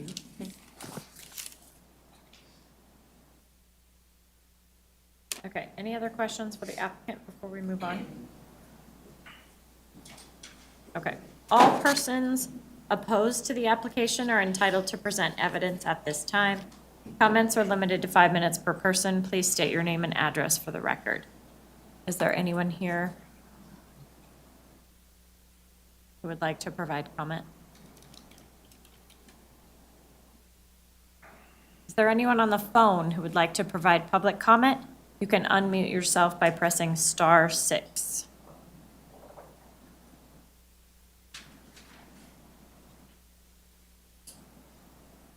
Any other interested persons may now present public comment or evidence on the proposed oil and gas facility. Comments are limited to 5 minutes per person. Please state your name and address for the record.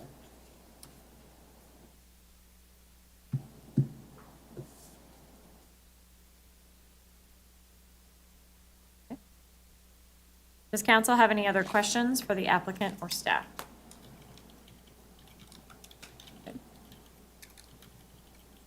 Okay, hearing none, I will close the public hearing on the Kerr-McGee Lizzie Pad Oil and Gas Permit application. Moving into resolutions. Resolution CR 115. Joanna, will you read the title, please? A resolution approving an oil and gas permit application submitted by Kerr-McGee Oil and Gas Onshore LP for the Lizzie Well pad site located within Township 1 North, Range 68 West, 6th Principal Meridian, southern half of the northeast quadrant of Section 36, City of North Glen, County of Weld, State of Colorado. Motion to approve? Second. Okay, City Attorney Hoffman, is there anything that council needs to be aware of? Yes, thank you, Madam Mayor. So council has made a motion at this point to approve Council Resolution 115. Two of you, Mayor Lighty and Councilmember Brown, were not at the original hearing, and so in order for you to vote tonight, you would have to certify on the record that you have in fact reviewed the record from the August 28th hearing. And so if you can do that and would like to do that, then you would be able to vote on this matter. I can't do that. Can or cannot? Can, and I would like to, yeah. And Councilmember Brown? I have reviewed the meeting, and I'm ready to vote. So then those of you that are here in person are able to participate and vote. Again, those that are participating remotely under our remote participation policy may not. Okay. So we have a motion to approve and a second. Is there any discussion? Councilmember Goff. Thank you.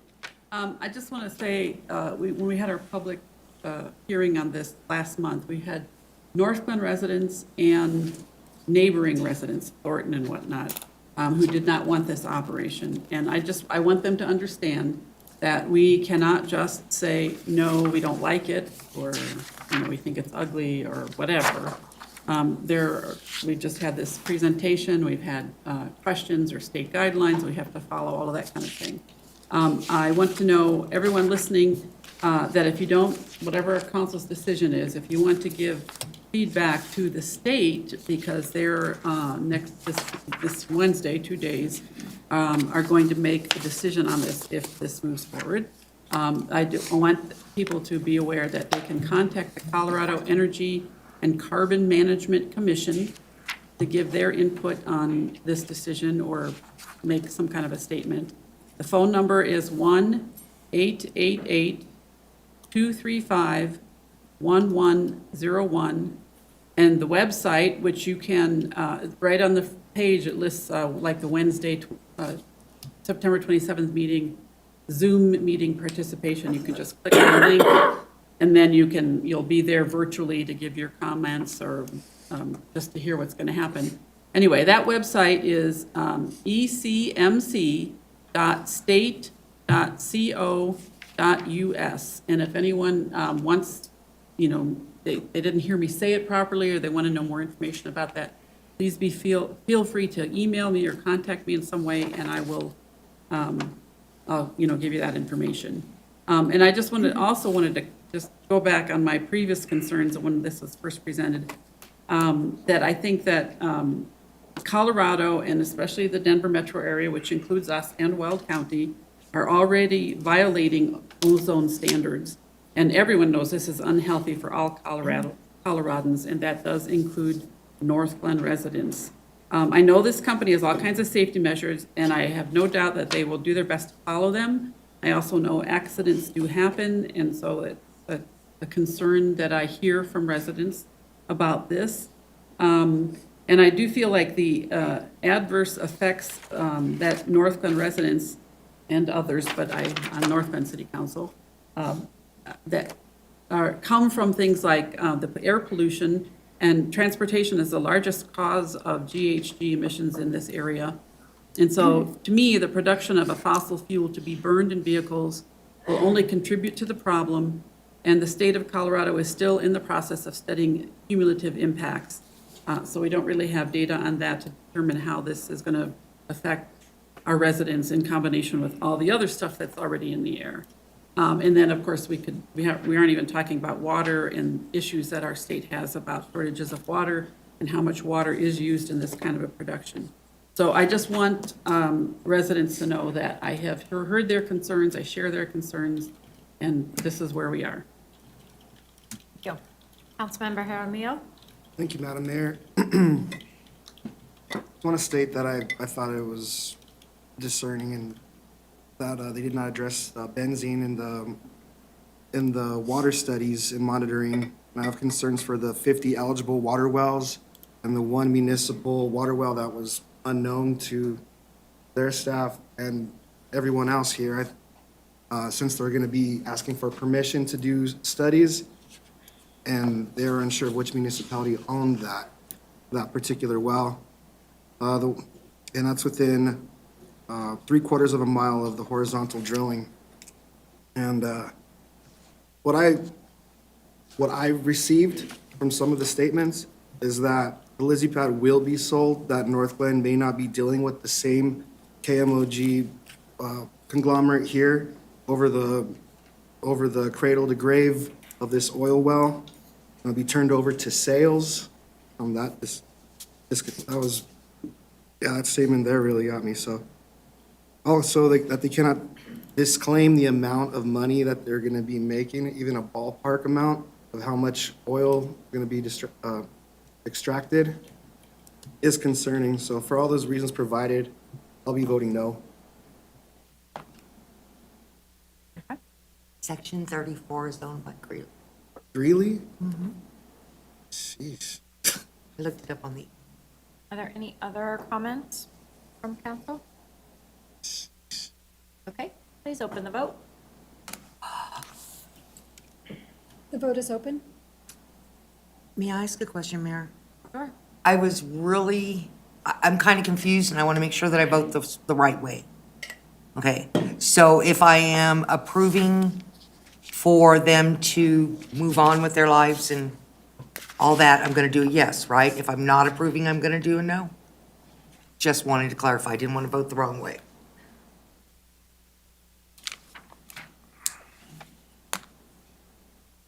Okay, I will close that vote, and CR 115 passes with 2 no votes cast by council members Goff and Jaramillo.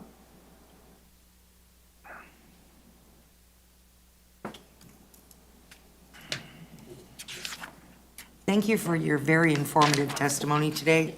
I learned a lot. Thank you. Thank you. Okay, we're moving ahead. Looking at the clock, we have quite a bit on the agenda. And so I have asked Councilmember Guyer to prioritize, and so we may be taking these out of order depending on how much discussion goes along with each. So we're going to start with ordinances on first reading. I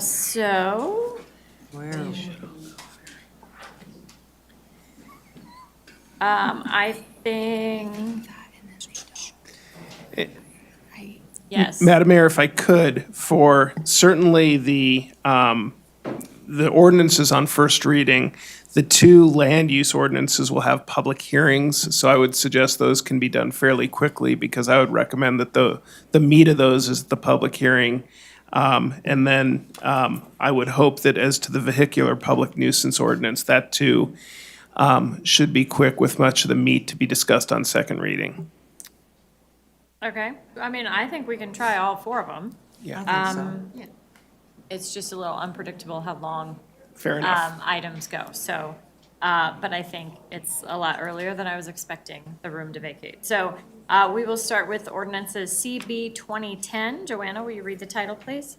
A bill for an ordinance amending Chapter 11 of the North Glen Municipal Code by the addition thereto of a new Section 11-2-17.5 and amending Section 11-3-3, Section 11-3-4, and Section 11-4-6. Motion to approve. Second. All right, Brooke, tell us what you need to tell it. Sure. Good evening, Madam Mayor and Council. Brooks Svoboda, Planning Director. This is a follow-up to previous presentation that we gave to Council earlier this year in bringing forward recommendations as a byproduct of our housing study that we did through DOLA, their IHOP grant. We are looking at three targeted amendments. They are associated with an overlay district that would look at the possibility of making it a more seamless process to look at mixed-use development, primarily multifamily. Also, amendments to accessory dwelling units, senior housing parking incentive. I will point out that we will be giving a full presentation at the public hearing. Great. Councilmember Goff? Thank you, Mayor. So this is just a really quick, probably not even a question, but I know when we talked about this previously, there was some discussion about inclusive housing, I think is the term. Inclusionary. Inclusionary. And I just, I would hope that we, at some point, can revisit that. So I'll make sure that staff, when we bring this forward to you at the next council meeting, we'll make sure that we'll identify how that relates to what we're proposing. Okay, all right, thank you. Any other questions? Councilmember Brown? Do I do so many? My question's really fast. When this comes back for hearing, we're gonna listen to both of them at one time? We have three amendments that we're bringing forward. Right, and that, will it be three separate hearings? No. No, it's three amendments under the UDO, so it'll be one presentation. So let me ask you a question, and I'll tell you where I'm going. I am not for overlay districts. But if I vote no on that after hearing, let's just say in the mystery world, but I'm for the other two, how can my voice be heard? So as city council, you can make secondary amendments. You can work through that process in terms of how you'd like to approach that. Thank you, Mayor. Okay. Any other questions for Brooke? Okay, please open the vote.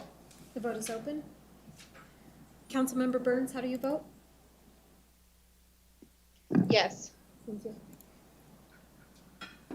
I will close that vote, and CB 2010 on first reading passes unanimously.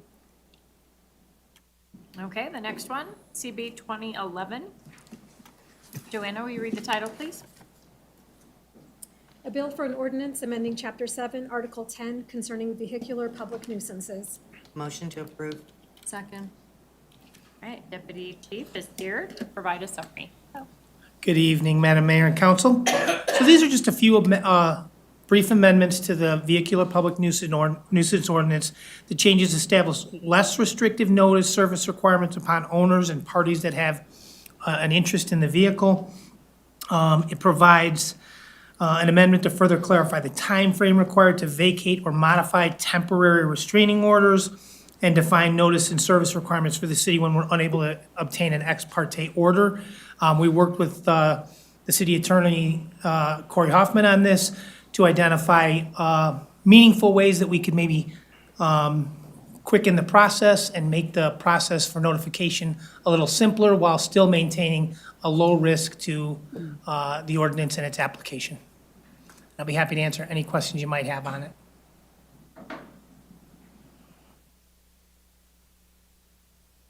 Any questions? No? Okay. Please open the vote. The vote is Thank open. you. Councilmember Burns, how do you vote? Yes.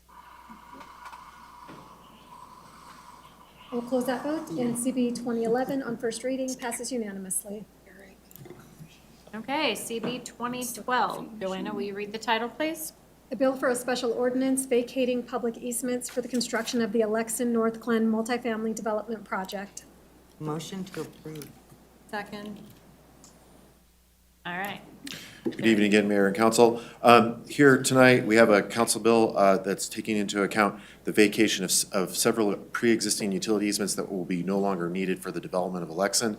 Part of the reason why this is coming forward to you in a council bill is because one of those easements is a public right-of-way easement, and per our code, requires a public hearing. Otherwise, this would have been done as a council resolution. So that's the reason why you're seeing this being brought forward in the manner that it is. And with that, that's all I have. Any questions for Brooke? I have. Councilmember Brown? What spurred the easement question? Why do they need this order? So these are the easements that are on the property now. They're gonna build over them. They don't need them anymore, so we're vacating them so that they can then drop in new easements for the utility profiles that will be in place. Okay, that makes sense.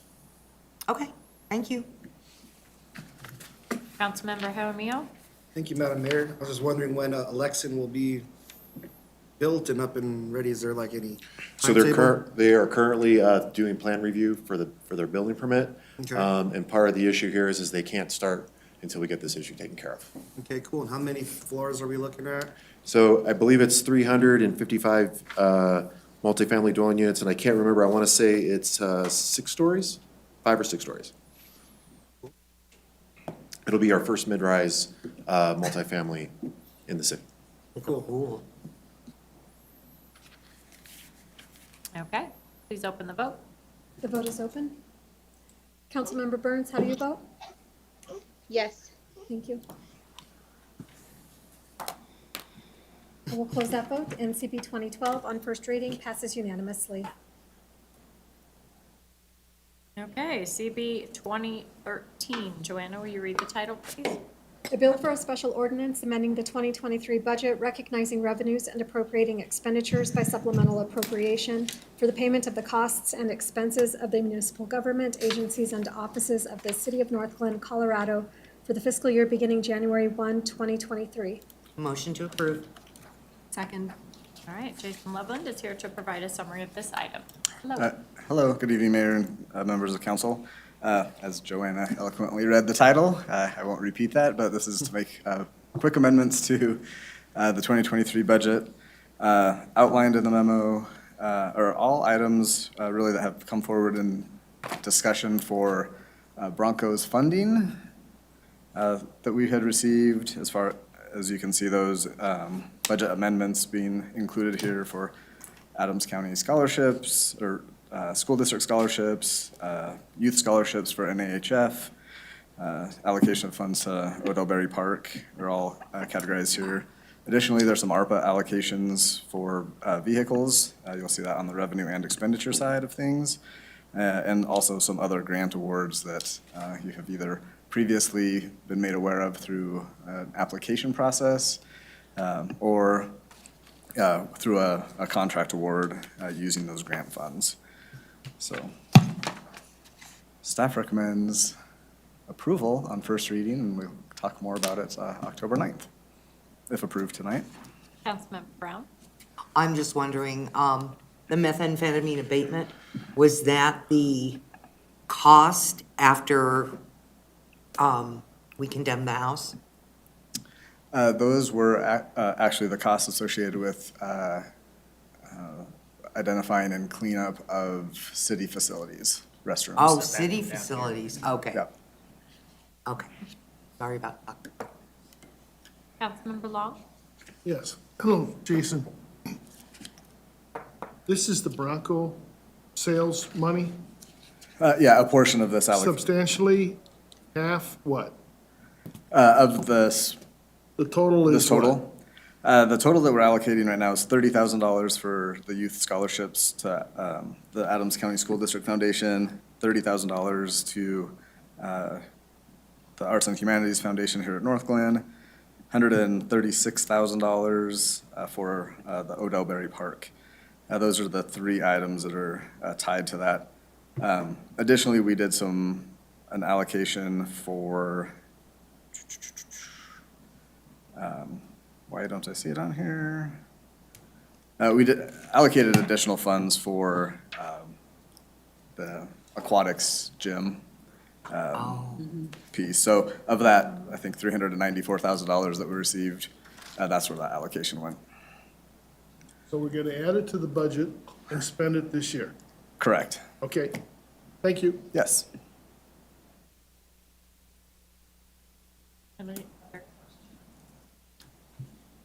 Okay, please open the vote. The vote is open. Councilmember Burns, how do you vote?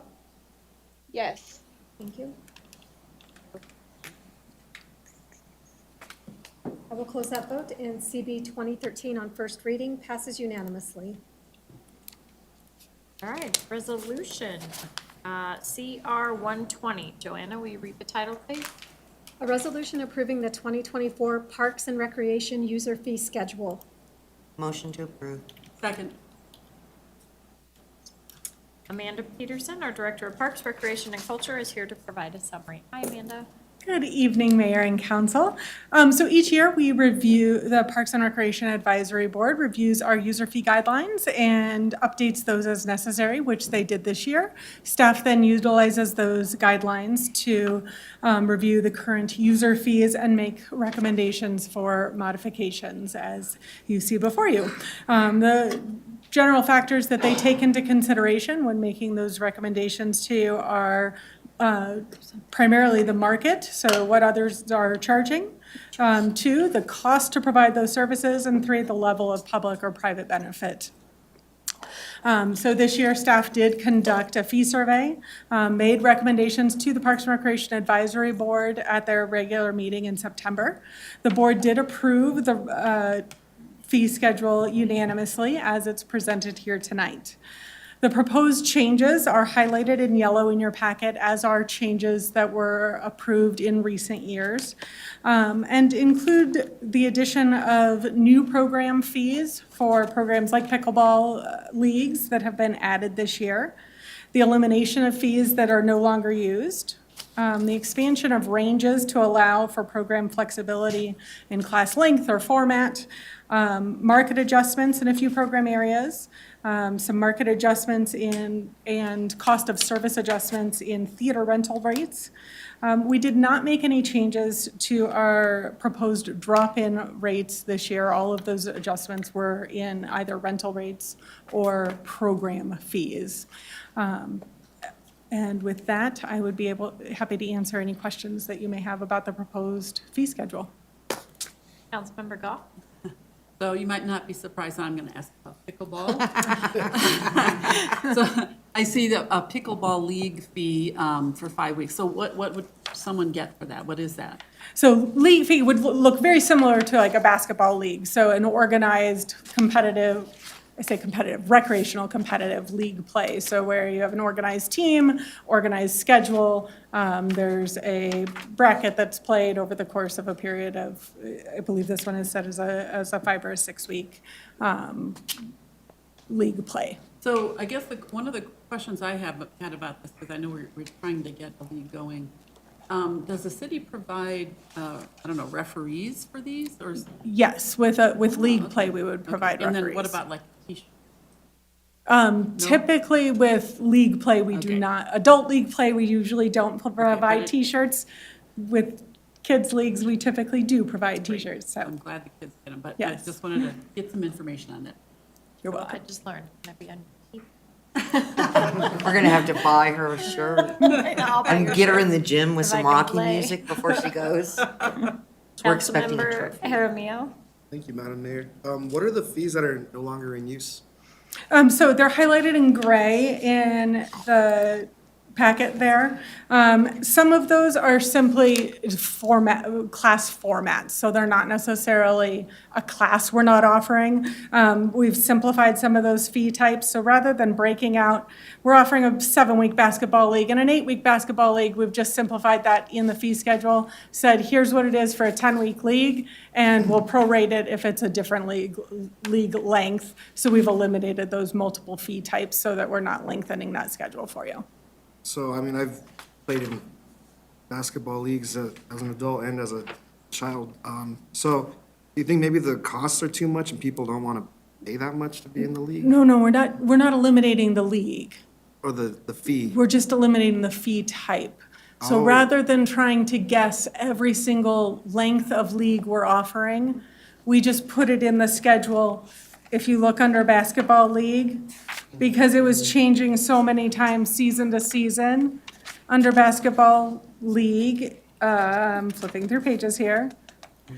If you look under basketball league, it says 10 weeks, and it says prorate by game count.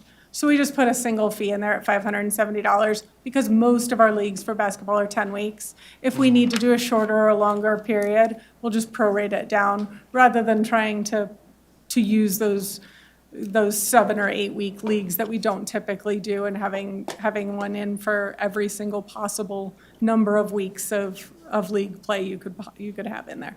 Okay, thank you. You're welcome. Councilmember Brown? Hello, Amanda. Thank Hi. you for coming this evening. You're welcome. I have a question for you. As I'm looking over this chart, I'm looking specifically at the ones that are highlighted in yellow. Yes. I'm not seeing rate increases on some of them, most of them, from 2022 to 2023. So is there just a specific area that I can look at? Like theater classes advanced. Well, that one did go up $3. So it's just the park rental down there? Okay. But all these are highlighted in yellow too. So, And I just want to make sure that I'm reading it right. Because if we look at nonprofit per court, 30 and 36, and it's the same carrying through. So I'm wondering, are there changes, if I looked more carefully, in the actual fee schedule, or does most of it just come down to that big pretty section at the So bottom? the yellow indicates there was a change in the year that it's highlighted, or in it could be in the title as well. So if some of those NYT, where you see NYT, we've highlighted NYT Junior or Play Ticket, NYT Musical Ticket, because they broke out the title of that class. So in last year's fee schedule, it just said NYT Ticket. Okay. There wasn't a play ticket versus a musical ticket. So we highlighted it to show you that there was a change in the titling. In addition, you're going to see those changes as they happen in 2022. They're highlighted. We didn't make any additional changes, obviously, but we left them highlighted so you can see that a change was made in 2022. Then you can see where changes were made in 2023, and now you can see where additional changes are proposed in 2024. That way you can see over time where changes have been made, so that it allows you to see those trends as the years go by. I appreciate your explanation because now it all makes perfect sense to me. I appreciate that. Thank you very much. Of course. Mayor Pro Tem? Thank you, Madam Mayor. Hopefully this is just a simple answer, but I'm just looking at where it says add 20%, and some of them have a range, and then Yes. in 2022, it had a set fee, and 23 had a set fee. So could you explain a little bit how you base that it's for non-residents? Of course. So in the past, again, we were trying to, some of it was a bit of a guessing game. A lot of those classes where we have a range now are offered by, they're contracted services. So they're not necessarily our in-house staff who are offering those programs by. So we have a contractor who's coming to us, and we're trying to fit them into our existing mold. So we're saying for, say, and I'm looking at some of these, and so we're like, Quick Start Tennis is a contracted program. So we're asking an instructor to come in and offer a class that's a specific number of weeks. So when that was $45 for, and I don't know the number of classes that was off the top of my head. But when we're asking a contracted instructor to come in and teach a 45-minute class for 4 weeks, And they're saying, well, we want to offer a 6-week program that's an hour at a time. We want to be able to have that flexibility to work with those instructors on what the best format for that class is. So these ranges give us a little more flexibility in how many sessions we're offering, how long those classes are. And so that $45 to $65 gives us that flexibility to work with those instructors and work with that timeline to allow for that flexibility to occur.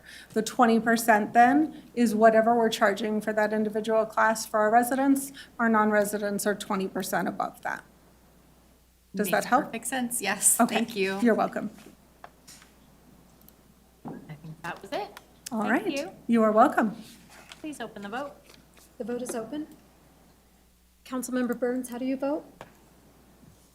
Yes. Thank you.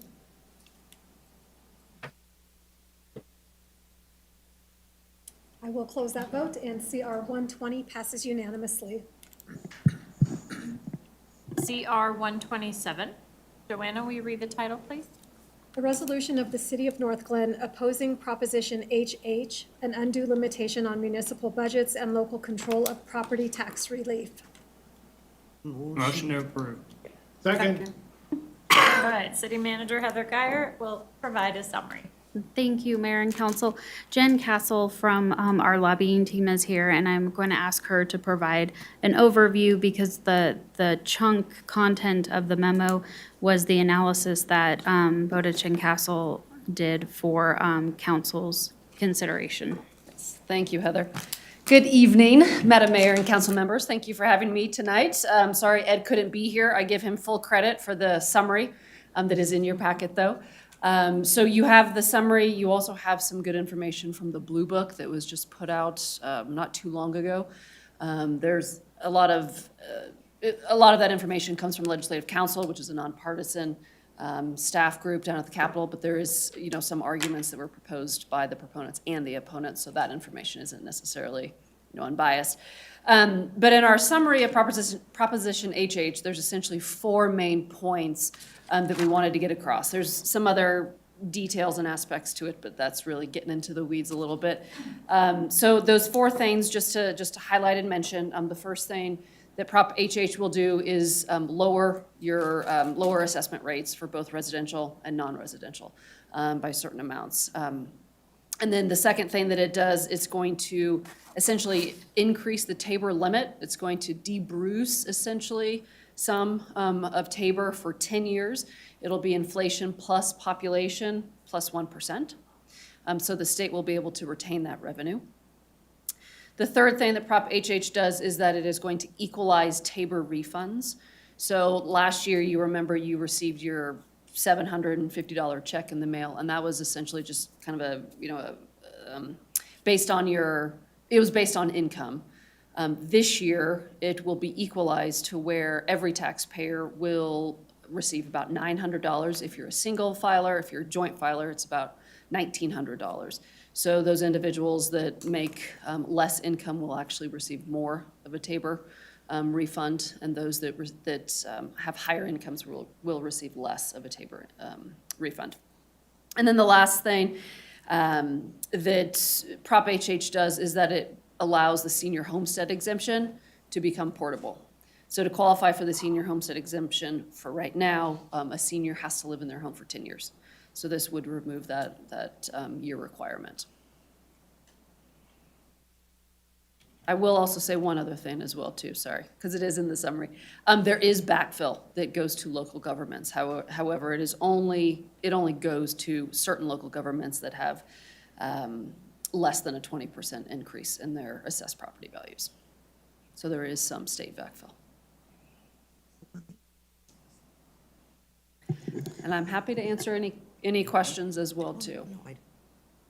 Councilmember Goff. Okay, so I wasn't on the legislative committee to discuss it. So the part of that we're saying is, putting some limits on local control has to do with the tax, the property tax. That's it? Okay. Yes, Correct? Yep. Councilmember Brown. I just want to make sure I understand that, because the property taxes aren't, we don't charge the property tax, right? We collect it, and depending on what area it's in, it goes into those areas. So I don't understand why we would not approve it. I guess I'm looking for more of an explanation, because to me, the property tax isn't really city government, because we don't have anything to do with it. So, Except to receive it. yeah, Right. except for to receive it. Right. Um, That is correct. But I guess I'm struggling to understand what portion of it CML disapproved. Correct, right, absolutely, and I might defer to Councilwoman Lukman Haramasa, who listened in on that discussion and was part of that conversation. She might have, and I apologize, Council Member, to put you on the spot like that, but you might know a little bit more than I do. But, you know, certainly CML, of course, and I don't know if the county organizations have taken a similar position, but not essentially, to Councilmember Goff's comments, not being able to collect that revenue. Is certainly, and not being able to have that decision that variance. lowers, right, that lowers that revenue amount. I'm happy to read the statement from CML that provides pretty detailed information, so that you can understand a little bit better. So part of the discussion, I'll give a little bit of information that we had during our executive board meeting. But part of the discussion was that it doesn't quite guarantee that the property tax relief is going to be, you know, it's not going to be more than what the Tabor refunds would be. So that equalization that she was speaking to will only happen for 1 year, and then for the rest of the 9 years, it's, you know, it's whatever it is. So that's one impact that could be, it's presented as a pro, right, that it reduces your property taxes, but it also reduces your Tabor refund. So that's one issue. The second issue is that and I'm just going to read from this to not miss any points. It will negatively impact municipal property tax revenue for local governments and will constrain local authority in determining how to provide property tax relief. Local governments and their associated special purpose districts or authorities, so like North Metro, will likely see an increase in property tax revenue even if Proposition HH passes, but the reduction of the assessment rate and valuation reductions will cause any increase to likely be less than would occur without the measure for all local governments. The property tax revenue growth limit or inflation limit would further negatively affect revenue for statutory municipalities and local governments, like improvement districts that impose property taxes. I'm trying to skip to the point. The analysis rests on the assumption that local governments keep their mill levy the same each year, which is not typically the case and would further impact the analysis. Conversely, local government revenue is still anticipated to grow regardless of the outcome of Proposition HH, and the additional funding mechanisms for education may have secondary benefits for municipalities. So for us, I think it's in here that it would potentially decrease our revenue by somewhere like $600,000 or something to that effect. So it takes away local control in how we spend our tax dollars. It would negatively affect us as well. For example, if we are above that 20% valuation rate, then it disqualifies you. For special districts like Metro Fire, they would get up to 50% of backfill. So it's not guaranteed that local governments will get that backfill. Local governments can then pass like ordinances to adjust that, but then it falls back on us in a way that might be negative to say, well, you know, we're just going to increase your tax rates anyway because we're not getting the backfill. So it's causing a loss of revenue, potentially could cause a loss of revenue, and takes away that local control piece, which is why CML is opposing it. That local control piece is important. Right. Does that make sense? Yes. That was a lot of information, but, You know, essentially every community, every special district, county, school district sets their mills, right? For the need of their, you know, their own population. And they feel that they should also have that same authority in collecting that revenue, having a set amount of revenue come in and be able to spend that. Okay, that makes sense to me. I just wasn't getting it at first. Thank you very much. So even like Metro backfill will only be up to 50% of what they, you know, could potentially get, so. And backfill will only occur in the years that there is a Tabor refund. Okay. And the Yeah. state will keep I don't know, up to billions of dollars in what would be Tabor refunds too. So, I mean, there's a lot of moving pieces and unknowns and very complicated Oh, I bet. issues. Right, right. Councilmember Goff. Yes, thank you. Well, I'm glad to hear that, that matches what I was assuming. I think, I support the senior homestead exemption, and, you know, and also the part of it that offers support to low-income earners. I think that's a great idea. So I wish there was some way we could do a oppose unless amended, or like work with them in some way. So as it stands right now, I wouldn't sign a letter that said I was in opposition. So, I mean, I'll go with the majority, I'll support the majority, but I wouldn't sign the letter. So, I'll add something to that that was brought up as well, is that it doesn't, so this is for property owners. So, for example, somebody maybe that is renting that would get a Tabor refund, wouldn't get their Tabor refund if they don't own their property. So in a way, it could negatively affect them as well. So if I'm renting, then I'm not going to get what maybe on, you know, an excess year, I won't get my Tabor refund, but I also won't get the property tax exemption.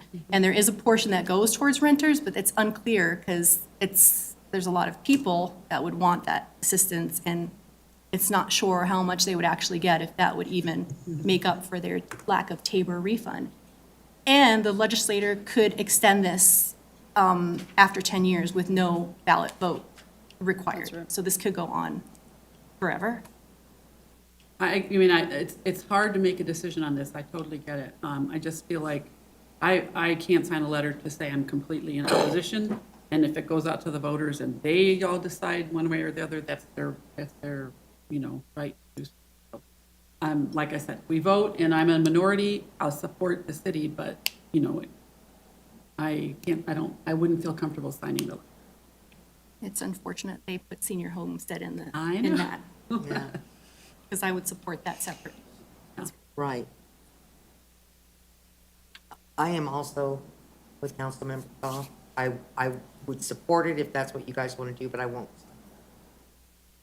So how does that work at the bottom? I mean, the resolution is going to either pass or doesn't pass, separate from the letter?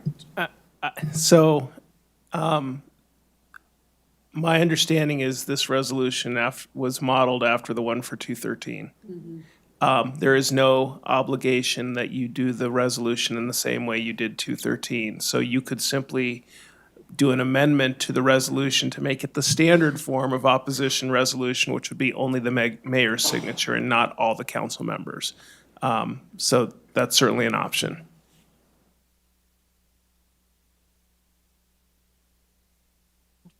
Okay. So as far as the motion goes, we're voting on the resolution. You are, but the resolution is drafted, city staff put all the council members on there. And so if that is not the desire of council, I would do a motion to amend to just make it the standard form of resolution. That probably makes sense. Can I make that motion? Yeah. As stated? And then you, if there's a second, that would just be voting on the amendment first. I will second it. Going to vote on the amendment. Please open the vote. Joanne, pass Piper. The vote is open. Councilmember Burns, how do you vote? Yes. I will close that vote, and the motion to amend CR 127 passes unanimously. Okay, now we're gonna, do we need a new motion? No, you have the main Yes, we have motion the now. other one. Okay. Yes. So, any more questions before we open the vote? Councilmember Walker? Mayor, I hate to put you on the spot, but, you know, one of the tidbits you're trying to spin this off is that education is going to benefit, and you can answer this or you cannot, you can decline. Will your school see any of this money No. that they're promising? Will any of the schools around here in Adams 12 see it? I can't tell you that the district won't see it, but it's not gonna come my direction, so, Thank you. yeah. I'm fine voting no. And to be clear, we would lose up to $600,000 potentially in revenue to the city. So there's that local control piece of not being able to help the people directly. Well, and I do have a fear, to your point, Councilmember Walker, that the messaging on this is gonna get, Oh, yeah. you know, save our schools. Yeah, well, We know how that works. So, Everybody in education knows how that works, and that message doesn't get very far with teachers. well, but I'm watching unions like march on it, and I'm like, I don't see why that's a good idea. Never worked before. No, so. Yeah. Anyway, please open the vote. The vote is open. Councilmember Burns, how do you vote? The baby told us. Okay. That was great. Perfect. Okay, I will close that vote, and CR 127 as amended passes with 2 no votes cast by council members Brown and Goff. Okay, CR 134. Joanna, will you read the title, please? A resolution appointing an additional deputy municipal judge for the city of North Glen, Colorado. Motion to approve. Second. Municipal Judge Amanda Balehash is here to provide a summary. Hello, Judge. Hello. Thank you for staying with us this late. We So really appreciate it. Heather tried to save me from myself because I was supposed to do my update today, and Heather smartly was like, "You shouldn't come in because it's a very big agenda." And then I was planning for my fall CMJ conference, and none of my relief judges were available. And so here I am anyway. So I have 3 relief judges right now, and none of them are available. I think adding a 4th judge to our list in cases like this where I have a judicial conference. And it's one of the situations, I'm currently a board member, so I need to attend the board of directors meeting. So it's not a situation where I feel like it would be appropriate for me to skip the meeting to cover the docket. And this is why we have deputy municipal judges. Karen Koblenz-Peters is a relief judge for me in Lafayette. She's also been appointed in Lakewood and Westminster. I actually know her quite well. She was a district attorney for Boulder County for the majority of her career, where we were on opposing sides. I've always had a tremendous amount of respect for her. I think she's thoughtful and fair, and I think that she would represent the city well. So I'm asking for you to approve her as a deputy municipal judge. So this is adding a 4th kind of on your list. When it says budget implications, it shows their rate, but how often are we using that, and what budget fund does that come from? So it comes out of the court budget. And I've been a judge here 4 years, and I've had someone cover me 1 half day because I had a child emergency, and then once when I was exposed to COVID. Okay. But we try really hard to plan the calendar, so we don't need coverage. And this was just one of the situations where I missed when the conference got scheduled. So this doesn't seem to be a case where we need to see Karen Peters' resume because it's your employee, and you're just asking to add. Correct. All right, please open the vote. The vote is open. Councilmember Burns, how do you vote? Yes. Thank you. I'm will all close for that the vote. phone tree. NCR 134 passes unanimously. Thank you very much. Excellent. Have a Thank good you. evening. Thank Judge, you. it was nice to see you. Thank you. It's good to see you too. See you next month. Can I make a motion that we continue just for this last presentation? I know it's 10 o'clock. The City Hall construction Yeah. update? Sure. I think I'm fine moving it on, but if you want to make that motion, go ahead. I don't think it'll take very long, and it's great. I mean, it's good news. So I make the motions so that somebody has to Continue. second. I'll second it. Second. You have to vote, like in the thing? Motion to continue. I'm just tired. I'll Councilmember Burns, do how it do you if I vote? have to, but I'm not voting. We're just voting on listening to the construction update. Yes. Okay, yeah, y'all can do that. I think I'm gonna go though. Y'all can do that. Thanks, Megan. Night. It's bedtime. Mm-hmm. Bedtime for Becky, too.